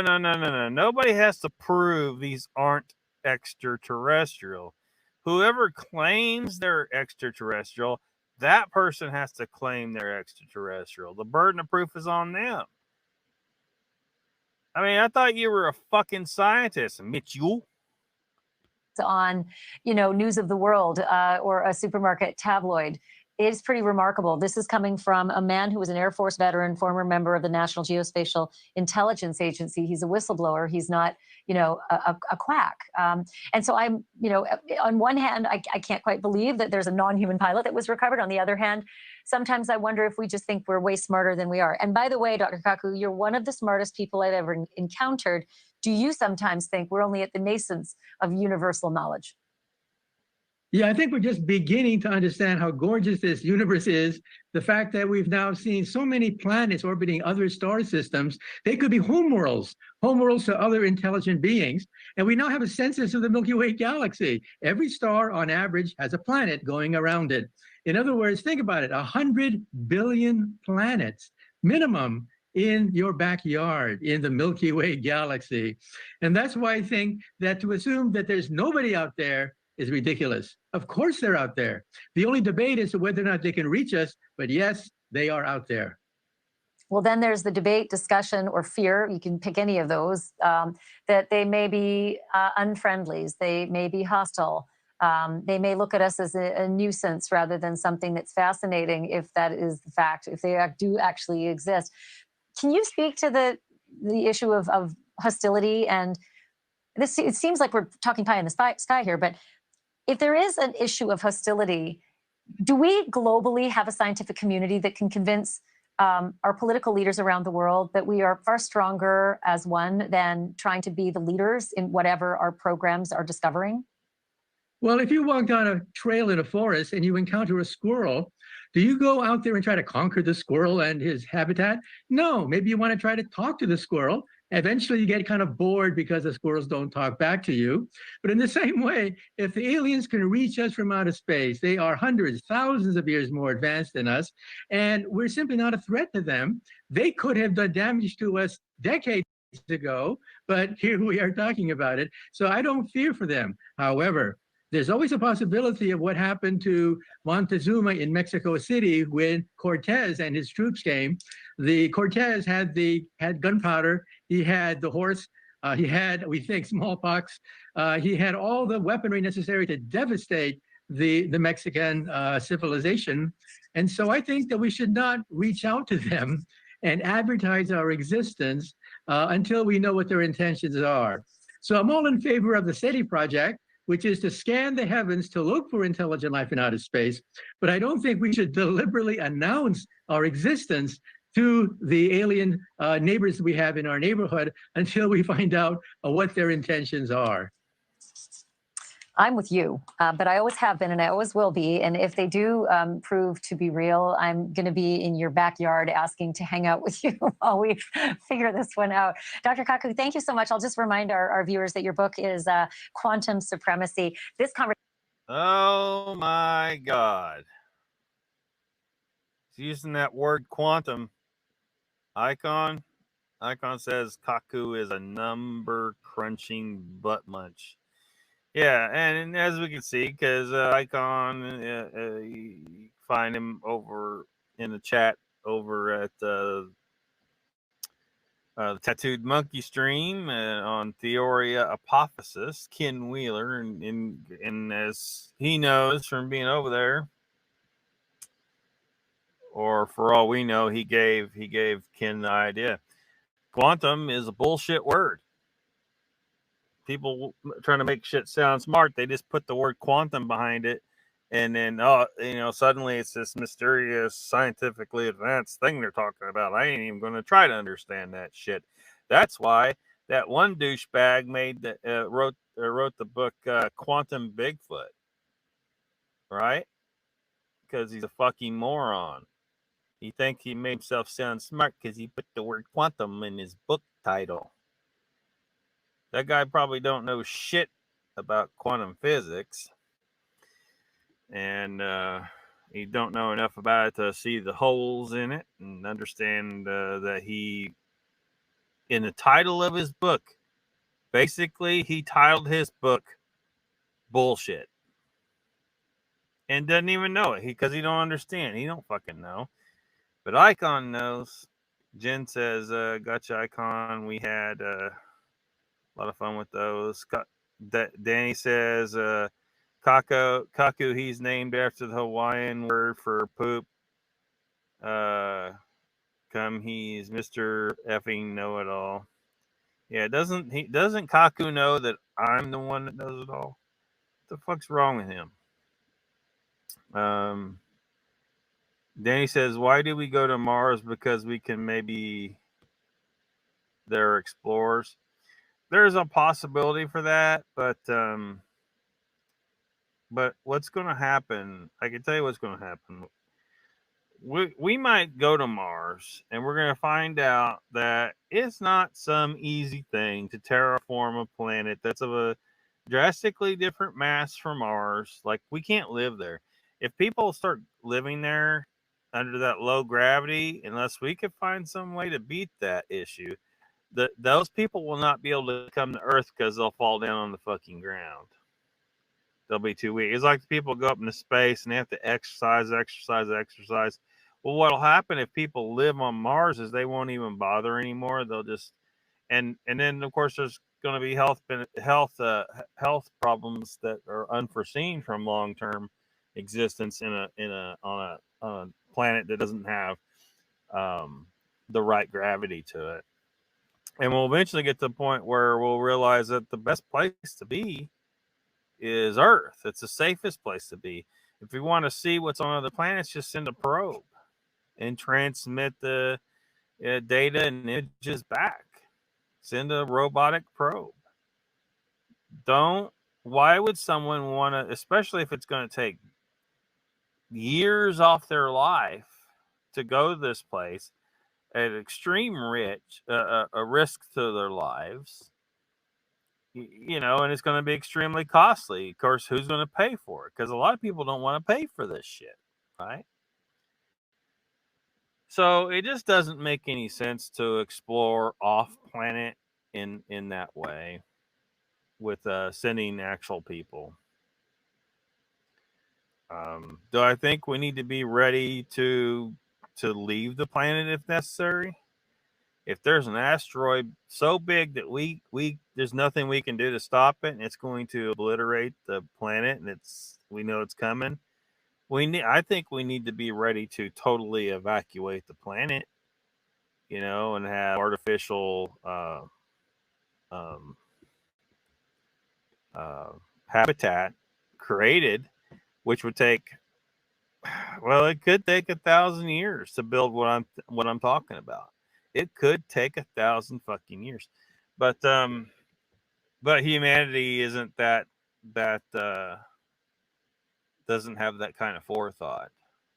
This human does, but the rest of humanity, for the most part, doesn't have any fucking forethought at all, and they'll waste money and dick around on all kinds of bullshit, and this will result one day in humanity going extinct, because we will have an extinction date. We just haven't gotten there yet, but it'll come, because nobody listened to me. But they could be explorers. I think that the urge to explore may have been a critical development in our behavior that led to our intellectual development. I kind of have to be careful how I talk about that, because it won't be PC. People will think, oh my God, that's what he just said was fucking, I can't go, I don't want to go into too much detail about it. But anyway, the urge to explore, and it could be critical to the development of an intelligent creature, an intelligent species, very often on a lot of planets, but it may not always be so. But we can't be sure until we, are able to go to other planets and learn how they developed, and even think about what I just said, because I'm not sure any scientist anywhere has ever mentioned anything or talked about that or studied it or tried to figure out what the hell I'm talking about the behavioral characteristic of the desire to explore what's over that mountain, what's across that sea, and how that relates to the development, to intellectual development of a species. So some scientist probably just got the idea from me and is now going to steal it and write a paper, right? Whatever. Icon says there isn't much more to it, Mr. Lee. There were 3 of them, triangular shaped and in a triangular pattern, made no sound, but a whooshing noise came drifting in from the east. Looked like they made a U-turn to go back out over the lake and stopped and said they hovered for a couple minutes and took off again for the lake. No hurry at all, just chill. Raptor says, the way I look at it is all the UFO stuff is made up from computers and everything else. Yeah, I don't think that's the case. I think a lot of it's real. Danny says, Earth is the only planet with good pussy. You would cross the freaking universe for that. It's good for humans, but is it good for aliens? Probably not. Because what if they come from a planet that didn't have any salt on it? What if they were like slugs and you put salt on a slug? So what if they come to Earth and they stick their probe into the female and they're damn, this is it melts their probe off.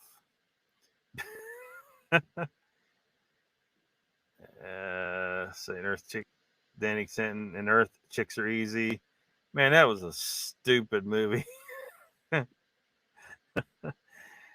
Mr. Lisa, squirrels do talk, for your information. Danny says, better hope the aliens don't like squirrel dumplings. Yeah. But that's another point to make. Like, aliens aren't going to be able to eat anything on Earth. That's just another one of those science fiction things. Everything on nothing, they didn't evolve with anything that's on Earth, so they're not going to be, probably everything here would be toxic or at least of no real nutritional value to them. Their biology could be so different from ours that, you know, it just wouldn't work. It'd probably be poisonous to them. Icon says, I tried talking to squirrels. Someone had me locked up in a booby hatch for it. Raptor says, Danny, yes, the aliens are looking for Earth girls that can ride the horse. They're basically looking for the girls that can make their eyes roll in the back of their heads and their toes curl. What the hell are you guys? You're a squirrel, Mr. Lee. Danny says, remember the Bible stories and the angels banging Earth chicks and making giants? Yeah. I mean, they're taking stuff too fucking literally. Icon says, Danny, this sounds familiar. What were the giants called? That's a whole Nephilim thing, and a bunch of people have ran with the damn Nephilim thing. It's bullshit. They're trying to call Bigfoot Nephilim. Whatever. They desperately want to tie it into their religious belief for some damn reason. But there's no proof of any of that bullshit. It's just a claim that someone pulled completely out of their ass. Mr. Lee says, what time there? It's 3:06 here. Well, where I'm at, it's 9:15 now, Mr. Lee. Central Time. Danny says, been good with squirrels, but I've trained a few beavers. Man. Sierra Sounds equals hoax. Patty equals. You think Patty's a hoax, Donald? Still have one eye open. Well, we're going to wrap her up here in just a minute, Mr. Lee. I think nobody can do that. So Raptor thinks Patty's real. No one can repeat it either, says Donald. So yeah, so that means it might be real, right? Danny says, we need to establish the human race on other planets and the moon, just in case you can't evacuate if you have no place to evacuate to. Oh my God. Yeah, I mean, I think we need to be able to do that, but I just think that humanity is not going to prepare it that way. They're just not going to do it because they don't want to spend the money and the time. Like I said, to build what I'm thinking of, to be able to evacuate all of humanity, it would cost just countless quadrillions of dollars, and it would probably take 1,000 years to complete the project, maybe more.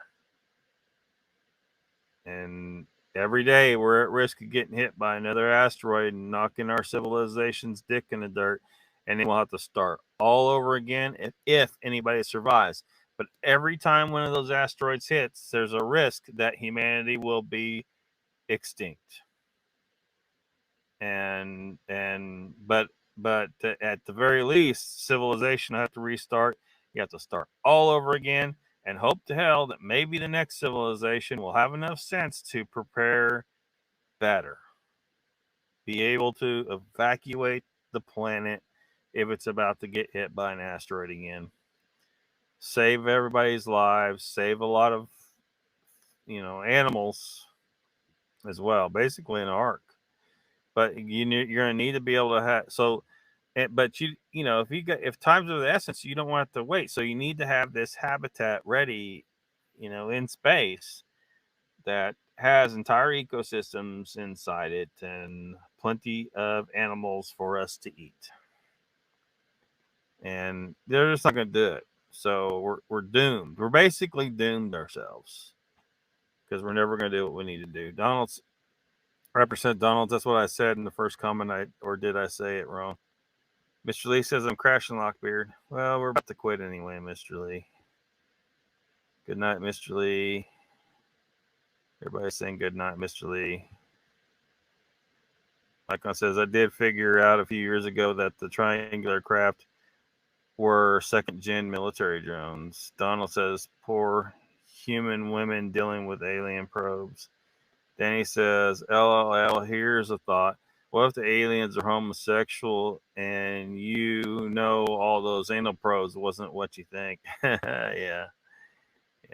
Raptor says, well, I have to go. I have to finish watching Daredevil. Y'all be good and safe. We're going to wrap up in a few minutes anyway, Raptor. Have hay in my drawers. Got hay in your drawers icon. Jen says, sounds like a personal issue icon. Donald says, is there a strike coming?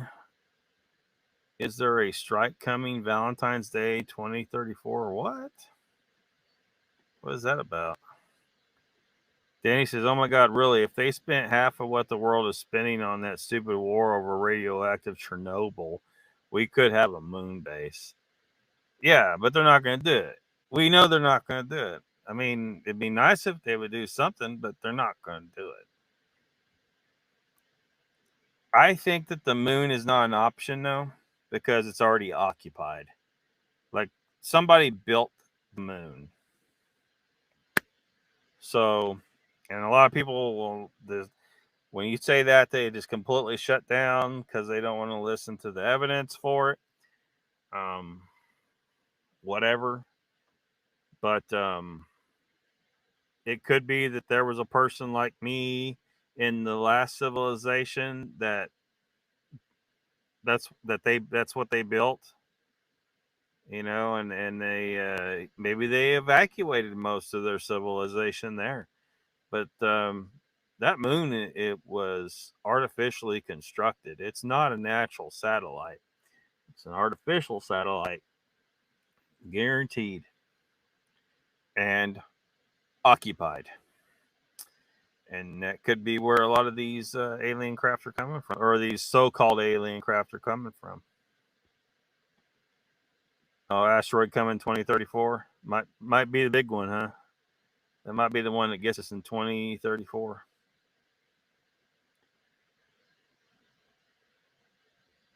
Come on. There we go. Icon says, I've been on a Valentine's Day strike for years.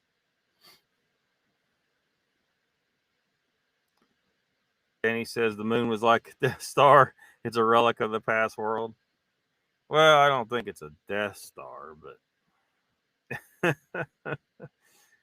but definitely a place where people can live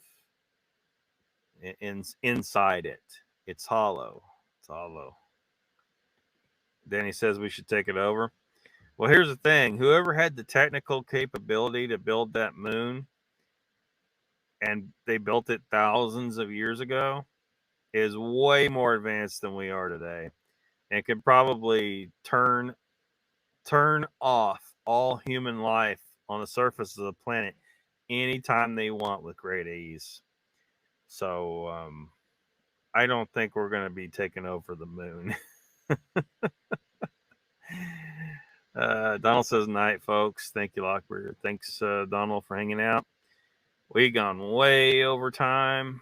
Whoops, get that stupid Michio Kaku. Get the fuck out of here.